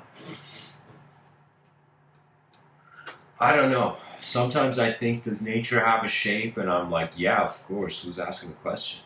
And then I sometimes think, but does nature have a shape? And then then I'm like, is nature shapeless? And then I'm like, yes, of course. Who's asking the question? Language is geometry. As far as I'm concerned, the future generations will just see me probably just throwing geometry out into the air. Because I feel geometry is going to be the next great language, and a return to nature is a very strange thing. It's something nobody can really teach you or tell you. It's just how you, while being alive in this world, notice the a sort of inseparability of how whatever you are being in this life is also being whatever everything else is being. The simultaneity of being. It's like if we are at our core energy that can't be created and destroyed, that means consciousness is, let's say, kinetic energy, and the unconscious is potential energy. And let's say Jung was kind of saying, go and see your potential energy so then you can be an incredible kinetic energy, right? So you gotta care for your own potential, which means you gotta start honoring your world. So here's the thing. I think this is the solution to everything. Let's say if a person has a problem, let's see this again, this dynamic of self and world. Okay, this kind of position of there's a self and a world. Okay, so let's say you as a human being have a problem. Okay, you have a problem with yourself. Okay, of the self. Okay, so you see you can't solve this problem of the self. So you're either left to solving this problem of the self, or if you can't, the option is not waiting around. The option is trying to solve the problems of the world. That means I kind of see my life like this, that after I solve my own problems, the problems of myself, then it's like, what after? Then you look at your world. So it's like, I think the first 25 years of life, even many ancient traditions acknowledge this was also Vedic, that it was like for learning. 25 years of life, you just got a sense of what instrument you are in this grand symphony of intelligence. And then once you become aware of yourself, you realize there's a dimension to you that's just being. So your physical being, your physical, the way you're a physical being, and then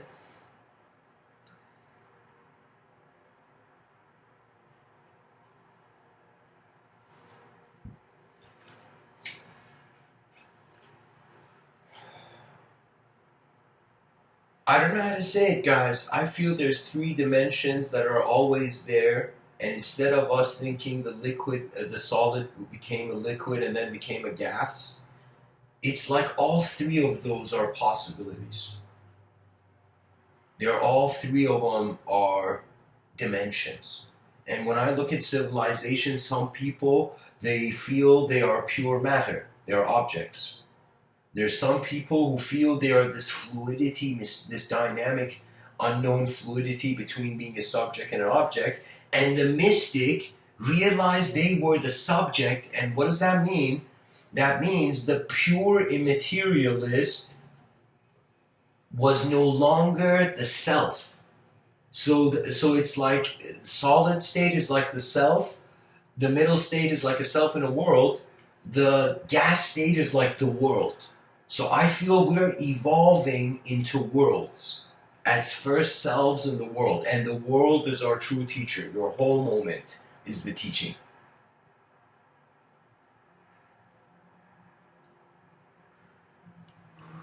So that's my view of it so far.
you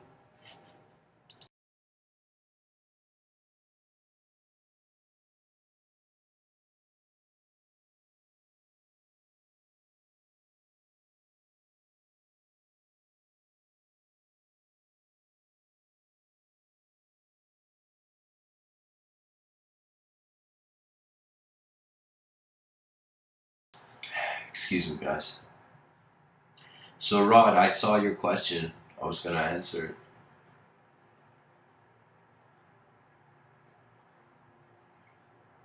Or actually, let me just go in order here.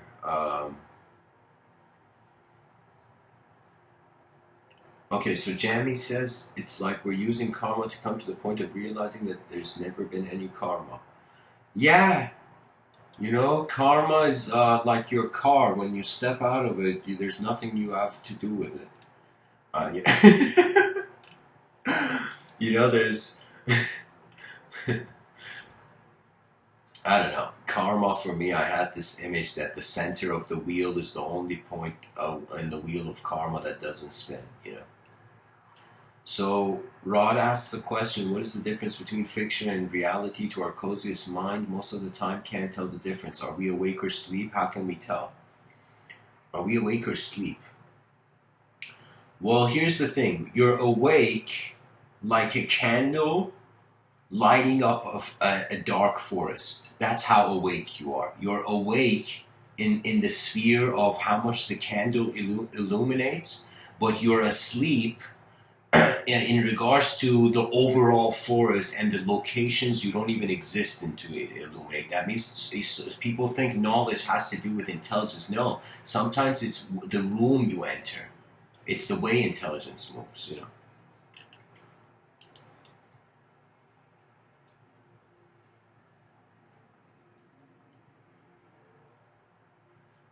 Guys, it's like there's two ways of noticing suffering in human beings. When you look at a person's eyes, when you speak the language of eyes, that means you're looking at the language of intention. That means when you see human beings in the world, you don't think of them as just objects moving around. You think of every person's mind as a candle, and that means they have a sort of conscious reality. So when I speak to people, I tend to be polite because I want to see what world is this person living in. And then based on how the person speaks, if the person is like, you know, you know, let's say, okay, I'm not going to get into details of personality, but I'm going to say this, that it's like you let the world live, then you see how the world has lived, then you let yourself live, then you see how you live, then you see how the world and you are living together. You see the symbiosis of your selfhood and worldhood, you know? Something like that, guys.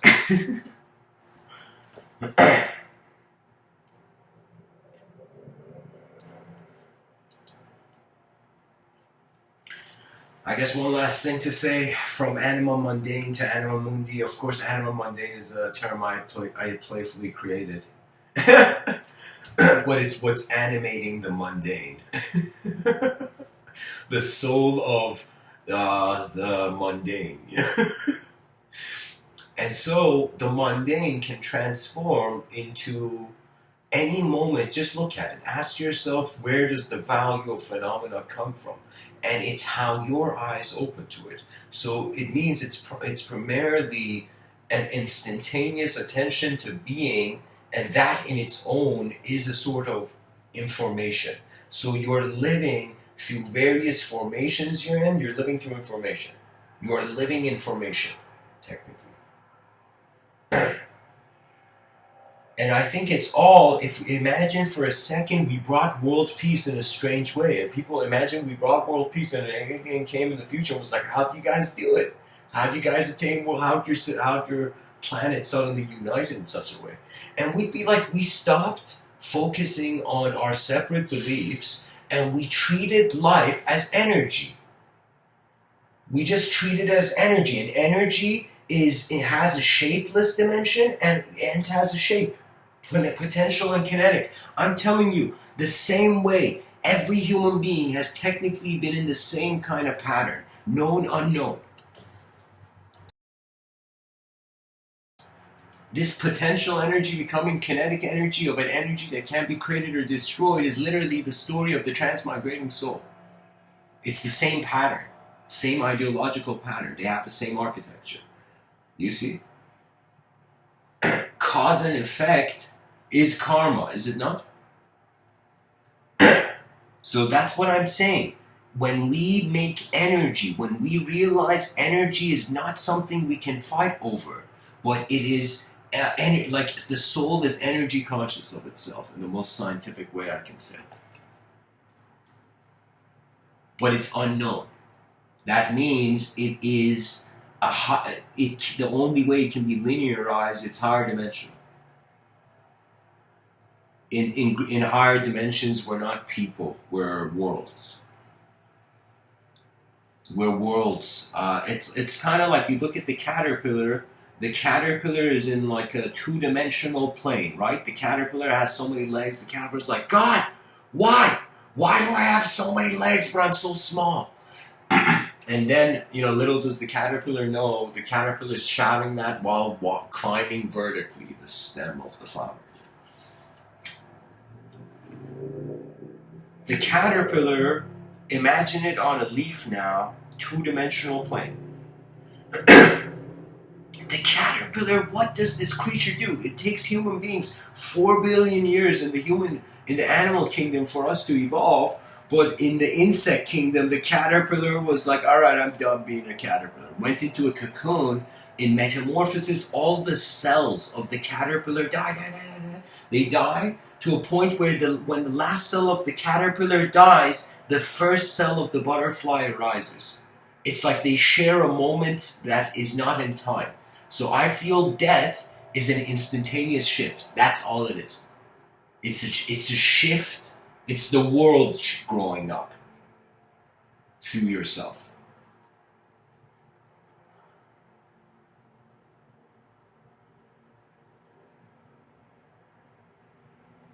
When the cosmos becomes your child, you have become the father of your own conception.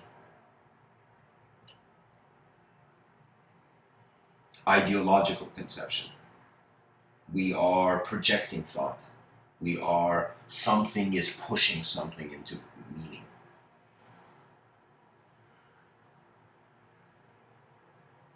I feel that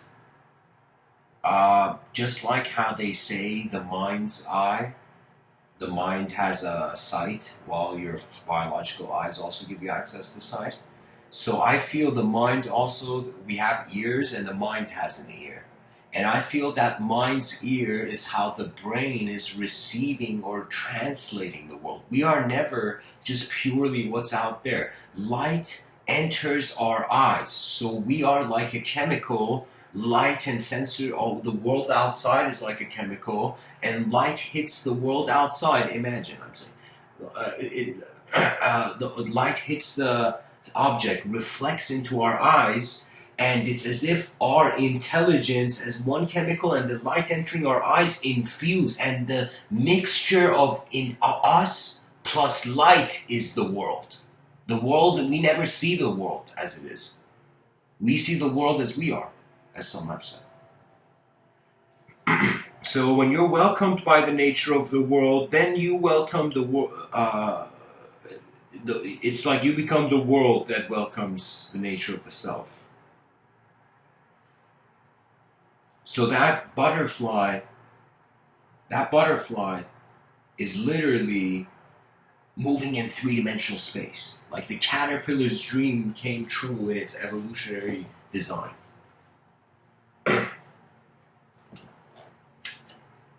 So I feel we are designed for greater skies. We're not designed, it's like we were born on Earth, but we will not, the species will not close its eyes on Earth. Earth is our first challenge. The civilization, an advanced civilization, should have such Such an aim, as in Zen, they say you climb in order. If you want to climb a mountain, start at the top. What does that mean? That means I'm thinking, what would an advanced civilization looks like that not only has mastered managing its own planet, but has mastered populating the galaxy. That's the end goal, guys. Did you know? Even scientists speak about a Type 3 civilization. I speak in my own school of thought, this concept called Civilization 2.0 that I've created, which I'm not going to bring up in this talk, but you can search other talks for it. But eventually, it's like you are something, you can do something, and if you do something, you can be something. That's really, it's as simple as that, really. You know, yeah.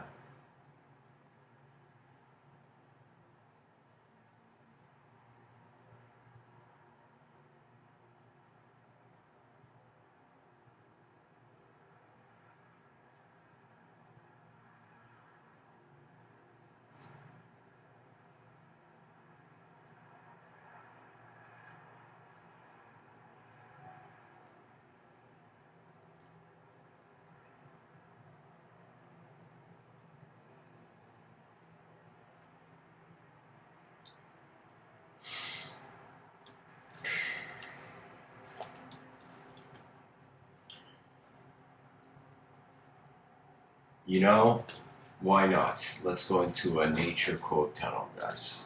Let's see what people have said about nature. And hopefully people know what a quote tunnel is by now. If you're new and you don't know what a quote tunnel is, it's a part of the segment of these shows, these episodes, where I pretty much read a bunch of quotes about a theme or a certain person in history. You know? So today's quote is, quote tunnel is nature. Literally, I see it as we're tunneling through different ideological perspectives in this world. Ooh, 45. Let's see if we can get through it.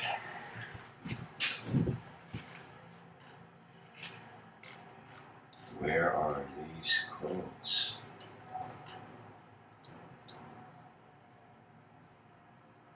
John Muir, going to the mountains is like going home. Isaac Newton, nature is pleased with simplicity, and nature is no dummy. Ralph Waldo Emerson, adopt the pace of nature. Her secret is patience. Henry David Thoreau, I took a walk in the woods and came out taller than the trees. Wow. This quote deserves to be in the museum of great historic language. Yeah.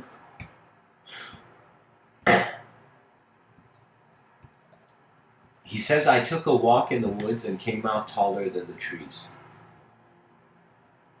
That means he saw something more than sight. Rembrandt says, choose only one master, nature.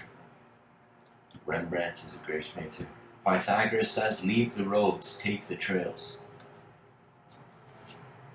Guys, Pythagoras is literally saying, like, excuse me, but back in the day, he's literally saying, fuck the system. But he's saying it in a more ancient Greek way. Leave the roads, take the trails.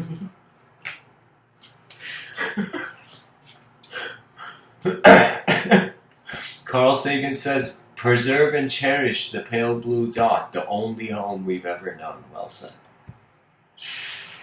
Sylvia Plath, I felt my lungs inflate with the onrush of scenery, air, mountains, trees, people. I thought, this is what it is to be happy.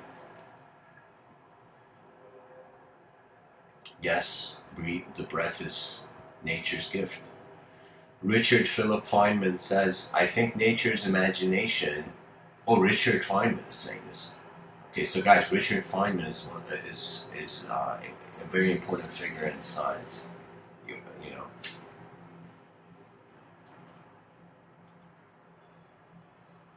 Gosh, I knew what he worked on. He won a prize, I believe, a Nobel Prize, for contributing to something, but I don't remember what that was. Anyways, Francis Bacon, nature to be commanded must be obeyed. Yeah, that is so true. You know what that means? That's another way where George Patton said you must serve before you command. If you want to, as a human being, if you've reached the sincere wonder of the Anima-Mundi, the world soul, this is the way, this is the algorithm. Francis Bacon is saying it, and George Patton also says, many people say it. It's that you must first watch nature.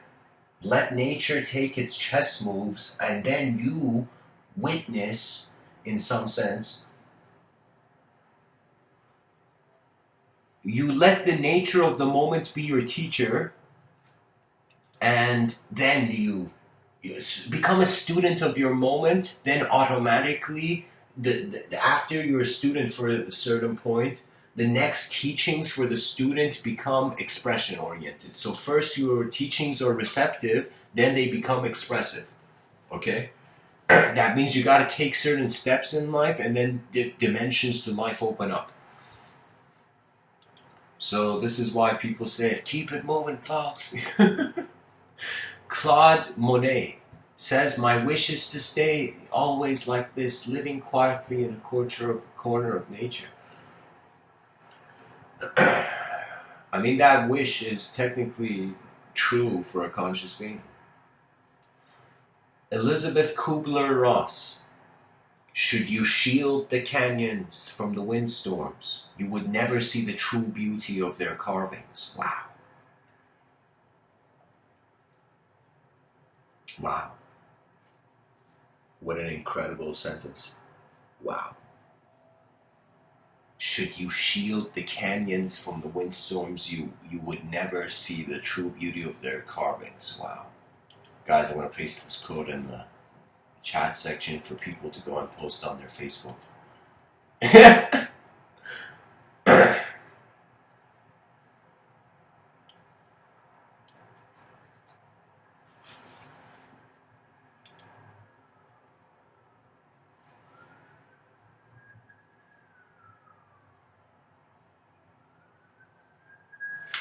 Your soul is not something that's a known form. So Rod, as long as you're wondering where it comes from, time is for objects.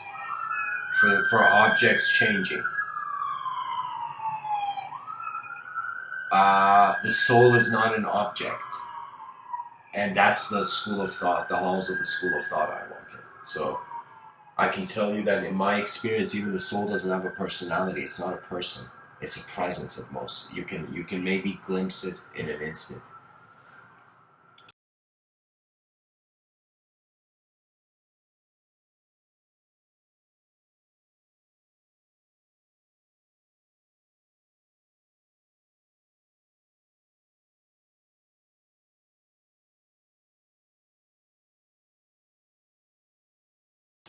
Guys, I'm trying to, I think it's good that everybody who sees that Elizabeth Kubler-Ross quote, I would kindly ask you to just share it in some social media. You know, I think we should inject the veins of social media with quotes from wisdom quotes, you know? I feel that's like a strategy. You know, people in social media going over different things, suddenly seeing a quote from Elizabeth Kubler-Ross and suddenly being like, there's more to the world than my fingers moving a screen of pixels, you know?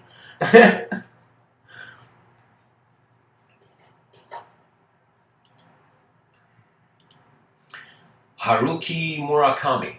Not just beautiful, though the stars are like the trees in the forest, alive and breathing, and they're watching me. Wow. Alice Walker. In nature, nothing is perfect and everything is perfect. Trees can be contorted, bent in weird ways, and they're still beautiful. Very true. Very true. Nature is nature. This is what Alan Watts meant probably when he said he saw God in an ashtray.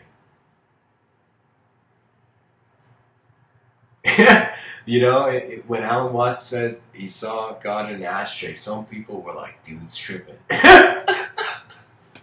But in India, they were like, yo, man, this man has attained the ultimate state of being conscious of the object-subject duality. Yeah. So, tripping in one culture could be enlightenment in another. Yeah.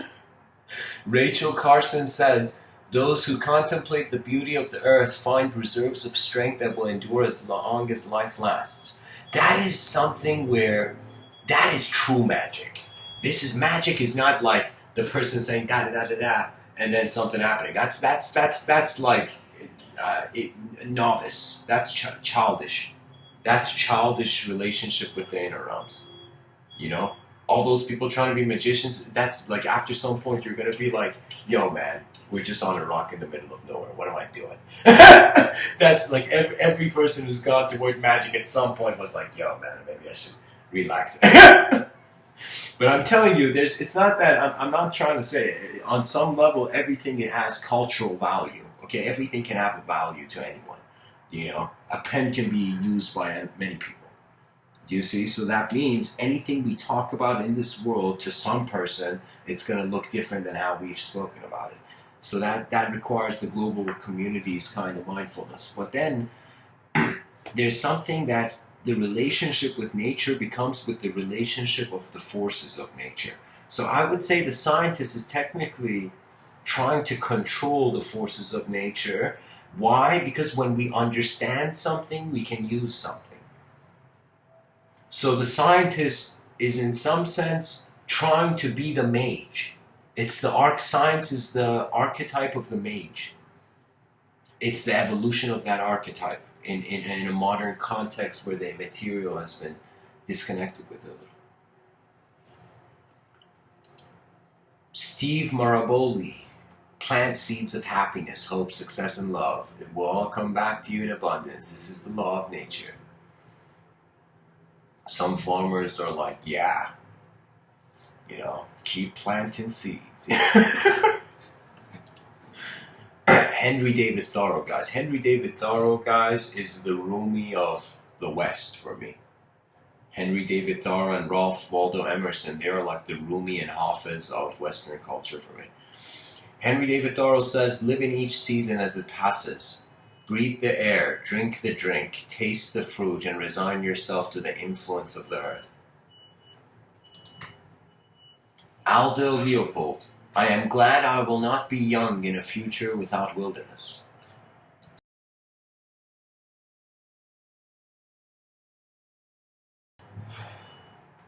The call of the wild in the face of modern ambition. Aristotle says in all things of nature there is something of the marvelous, yeah. The unknown eventually will move beyond individual conscious object-subject domain. You know? That means, guys, enjoy being an object and a subject while you can. Because nature is evolving beyond that. Vincent van Gogh says, and then I have nature and art and poetry, and if that isn't enough, if that is not enough, what is enough? Well said. Well said. I feel like clapping for this quote. Yeah, guys, sometimes your inner realms, you're just left with who you are. Have you noticed? Laura Ingalls Wilder. If you truly love nature, you will find beauty everywhere. I will say you won't just find beauty, you will find amazement. In a state of amazement, usually the outcome is good. I've noticed that. When something is amazing and I go towards it and I'm amazed by it, literally the karma is swell. Ralph Waldo Emerson says, nature always wears the colors of the spirit. Albert Einstein, look deep into nature and then you will understand everything better. Hans Christian Andersen, just living is not enough. One must have sunshine, freedom, and a little flower. That means, guys, I want you to go to your nearest, store and buy a little flower. Anthony J. D'Angelo. Wherever you go, no matter what the weather, always bring your own sunshine. John Muir, which I read, so that's the end of the quote tunnel, guys.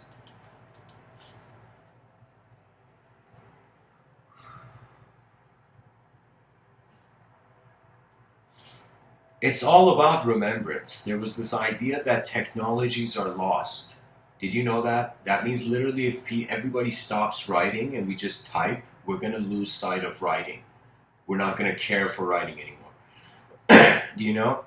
And Friedrich Nietzsche, he used to write when he was sick or something in the hospital, he was writing on a typewriter, then all his writing became cold. As if every time he wrote, it was as if he was hearing the machine gun-ness of the typewriter. You know, like da da da da da da. It was as if like he was writing. I think when he wrote, I don't know which book it was, but his writing lost its poetic dimension because his experience of reality had become lifeless of it. So it's not just important to cheer up your the self or the people. It's important to seek the greatness of your world. So after you've achieved whatever greatness you want for yourself, that's technically, like, think about it this way: if you live for yourself only, sure, you may have a smooth ride, whatever, but at the end you'll be like, wait a minute, what was this whole civilization I was here this whole time? So eventually you'll care for your civilization, and that means you should not fear society. You should be the one who enters it, and the roars of the lions will reformat a civilization built for sheep. Because it's the idea is that not the lion eats the sheep. It's not waking up as a lion and eating sheep. It's about all the sheeps becoming lions, and then we experience a civilization for lions, not for sheep. And it's very easy. It's very easy. It's balance and it's resource allocation. And it requires a very deep simplification of the existential condition.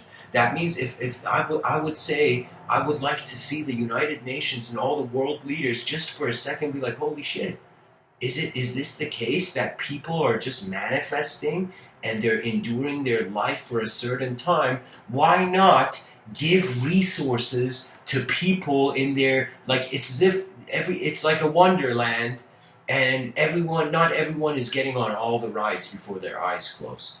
We should live in a civilization that in some sense it moves towards its efficiency and efficiency of experience. So we should think of ourselves as travelers, as unknown travelers that are traveling in a known part of the world, but the nature is unknown. That means for me, I feel the end of my existence and the end of my existence will be the edge of my experience, which will be the unknown. So because I know everything inevitably is going towards an unknown place, I don't fear the unknown. There's nothing you can really fear about it. You don't know it even to fear it. It's like, what can you fear? It doesn't have an image, you know. And somebody said, "Hey man, can you define the soul?" And the guy was, "Let me see. How can I define something without an image?" It's the one looking. It's the seer within. Like, those have been the attempts. I would say it's the unknown x variable in the mathematical equation. It's the unknown variable in the mathematical equation. It has to remain unknown for knowledge to update. There has to be an unknown witness. If the witness was known, then you wouldn't see anything new. You would never. You would feel like living in a picture. You know.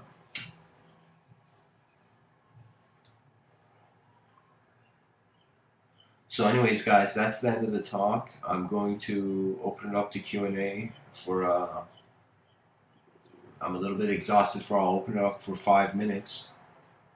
I think 5 minutes. You can just type in your question, whatever it is, and I'll answer it eventually. But just in five, yeah, let's call it 5 minutes. Let's try that. So, guys, 5 minute Q&A. The talk's over. Thanks for listening. If you have a question, you can ask in the comment section, and I'll enter cyberspace to answer. Blessings.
So interesting question, Rod. You say, and when we parse, where does it go? Our soul is pure energy, and you can't destroy pure energy. Is this an infinity question, or can you explain this far? No, I mean, guys, yeah. Can you hear me? The mic should be on.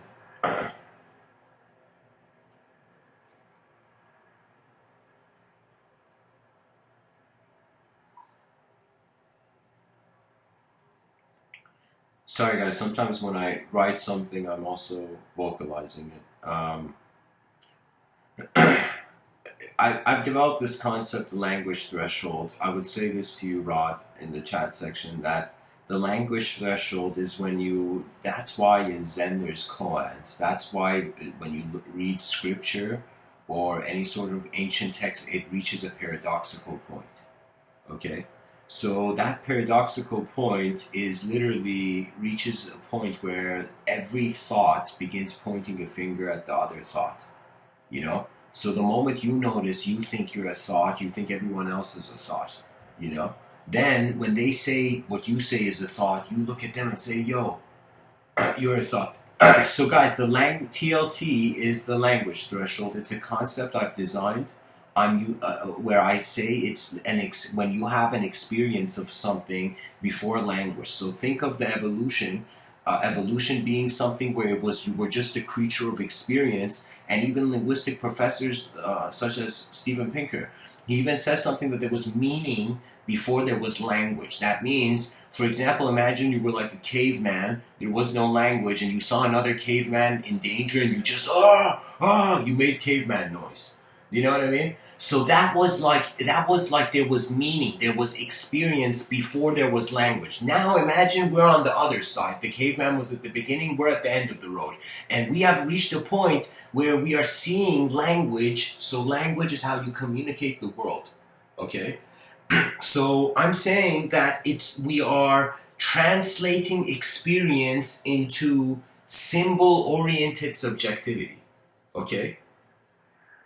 So the language threshold is a moment when you see you are having an experience that either no one has given a name to, nobody has ever named, or it can't be named. And it tends to be something that either goes beyond, there's two exits out of duality. Language is a dualistic technology.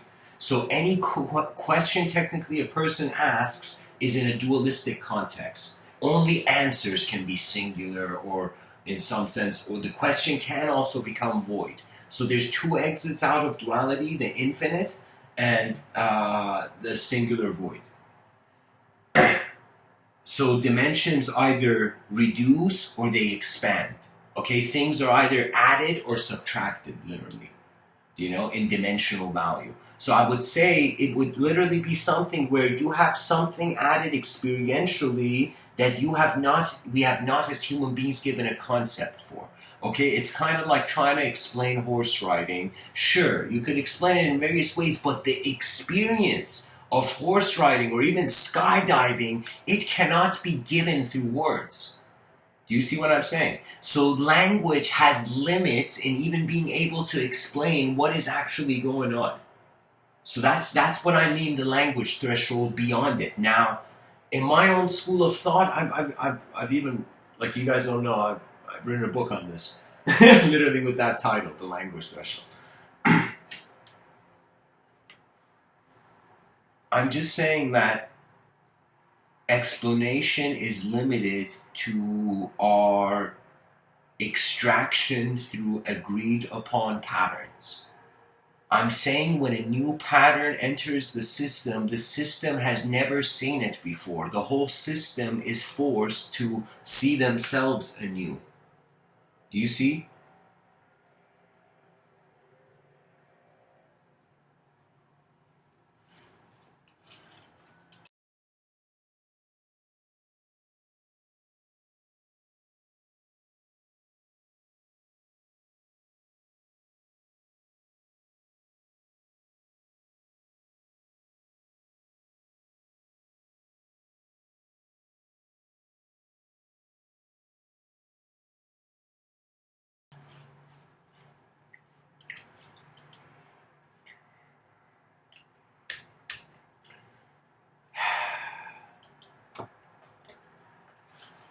So that's what my response would be. That really, when you get to the infinite, you can't navigate further as a concept, but you can experientially experience animate, what happens to an image. And really what happens is, imagine me speaking. Imagine when a person speaks, there's thoughts orbiting around them, or there's thoughts moving around them. Now imagine when the person is speaking, it's as if they're catching these thoughts. They are perceiving these images, and they are literally insta-translating it into whatever, into the word or whatever, right? So I'm saying, when you really look at what you are as a being, you're kind of noticing the relationship of awareness and self, or how self is led to awareness, right? And it's up to you how you choose, but eventually you will see the world in many axes. And I've even said that every human being has a principal universal philosophy. What does that mean? That means they have accepted uh, uh, there is an axis. There is, at the core of everything you believe or think you see in this life, there is one axis, and that's the first axis of your conception. And I will tell you, for most people, it will be for them realizing this is the next. This is where we're kind of evolving towards, where it is now we have become aware of the object, we have become aware of the subject, now we're becoming aware of an oscillation, as if the creature is in certain moments an object moving a subject, and certain, in the dream state, a subject creating an objective experience, you know?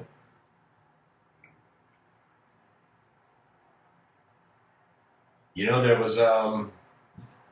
there is a character in this narrative, Shingeki no Kyojin, and he shouts Shinzo Sasayo. He shouts it like that.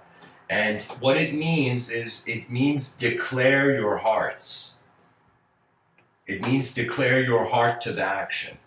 What that means is, if you're going to do something in this life, let every effort, even if it's drinking a cup, even if it's like talking, whatever, it's like, let yourself observe the moment until you have found a sort of, gone towards a sort of, uh, I'm telling you, observe mastery, then be it. Observe the moment, learn from the moment, and then move. You know, honestly, it's kind of like the Transformer. The kid was in the Transformer car and said, like, yo, this car looks like trash. And the Transformer got offended and instantly changed into, for example, what do you call it? Like a new car, or whatever car was sponsoring the film. So you see what I mean? It's, we our inner realms transform in accordance to where our attention moves.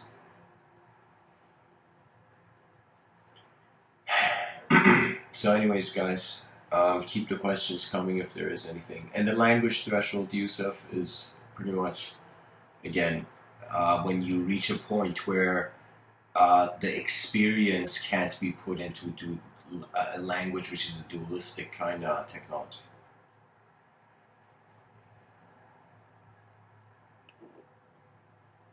The educational system got it wrong, guys. They thought we needed to know what the past was. They didn't realize we exist to bring the future. What other value do you see to a creature? It is a value of just building. It's building. You just build every day. You just build. Your intelligence is like journeying through, and I'm telling you, when you really confront your true nature, your own strength finds you, not the strength of an archetype.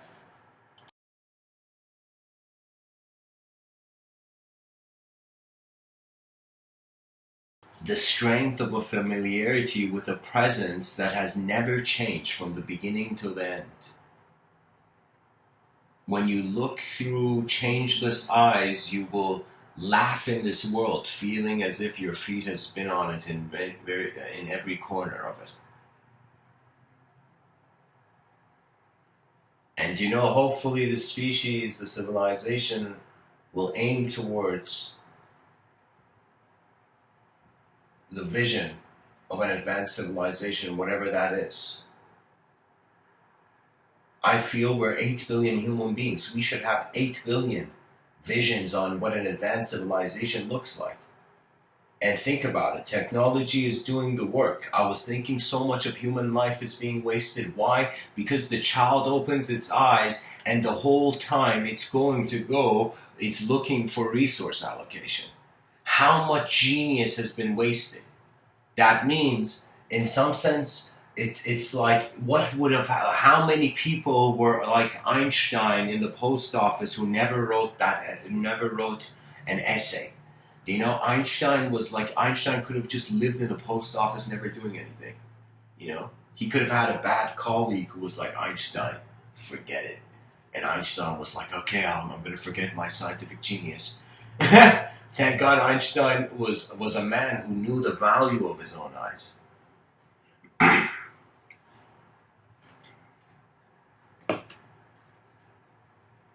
There's nothing more fascinating than to see the advanced display, to see the power of the civilization before the lights go out. That's it.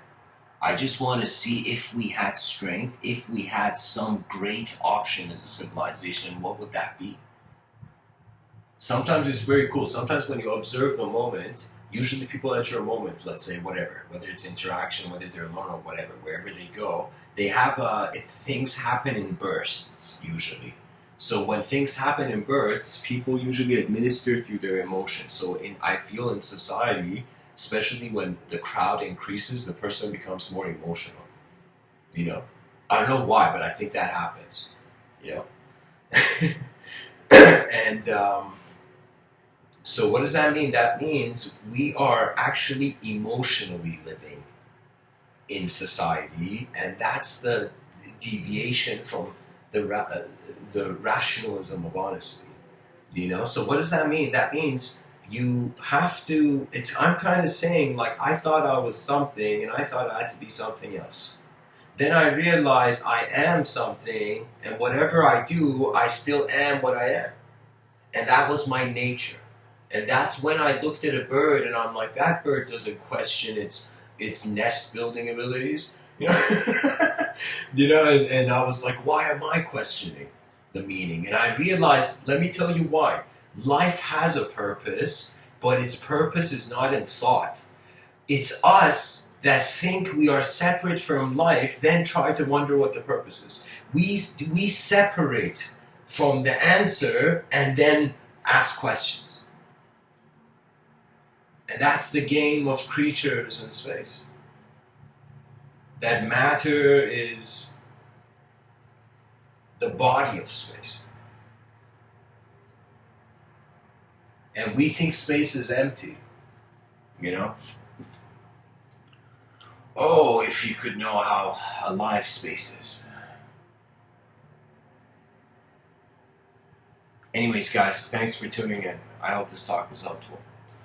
And remember, as long as you're a natural being, you're always welcomed by nature. Just go study how the nature of the world is happening. I mean, there's no such thing as knowledge, I think, or like true knowledge is fearlessly advancing into the infinite.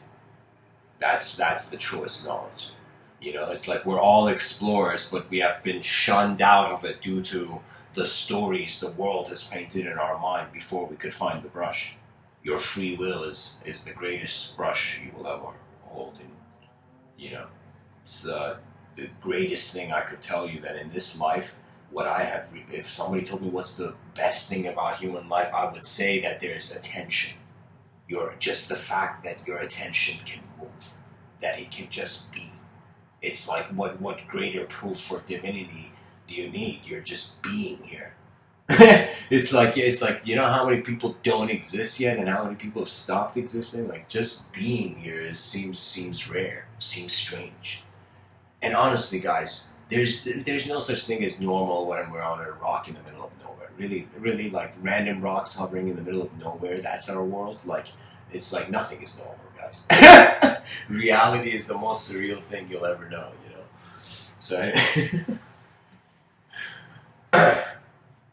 So anyways, guys, I'm of course being poetic there. The attention changes, and it can also observe change. There's a quote that Rumi says, out beyond ideas of right doing and wrong doing, there's a place. There's a place. And and he says, I'll meet you there. That means beyond duality, there's a state. I'll meet you there, he says. And he says, when the soul sits on that grass, the world is too full to talk about. When you experientially activate as a being, you will see why I was saying you are not a thought. You are the mover of them. Much blessings and namaste.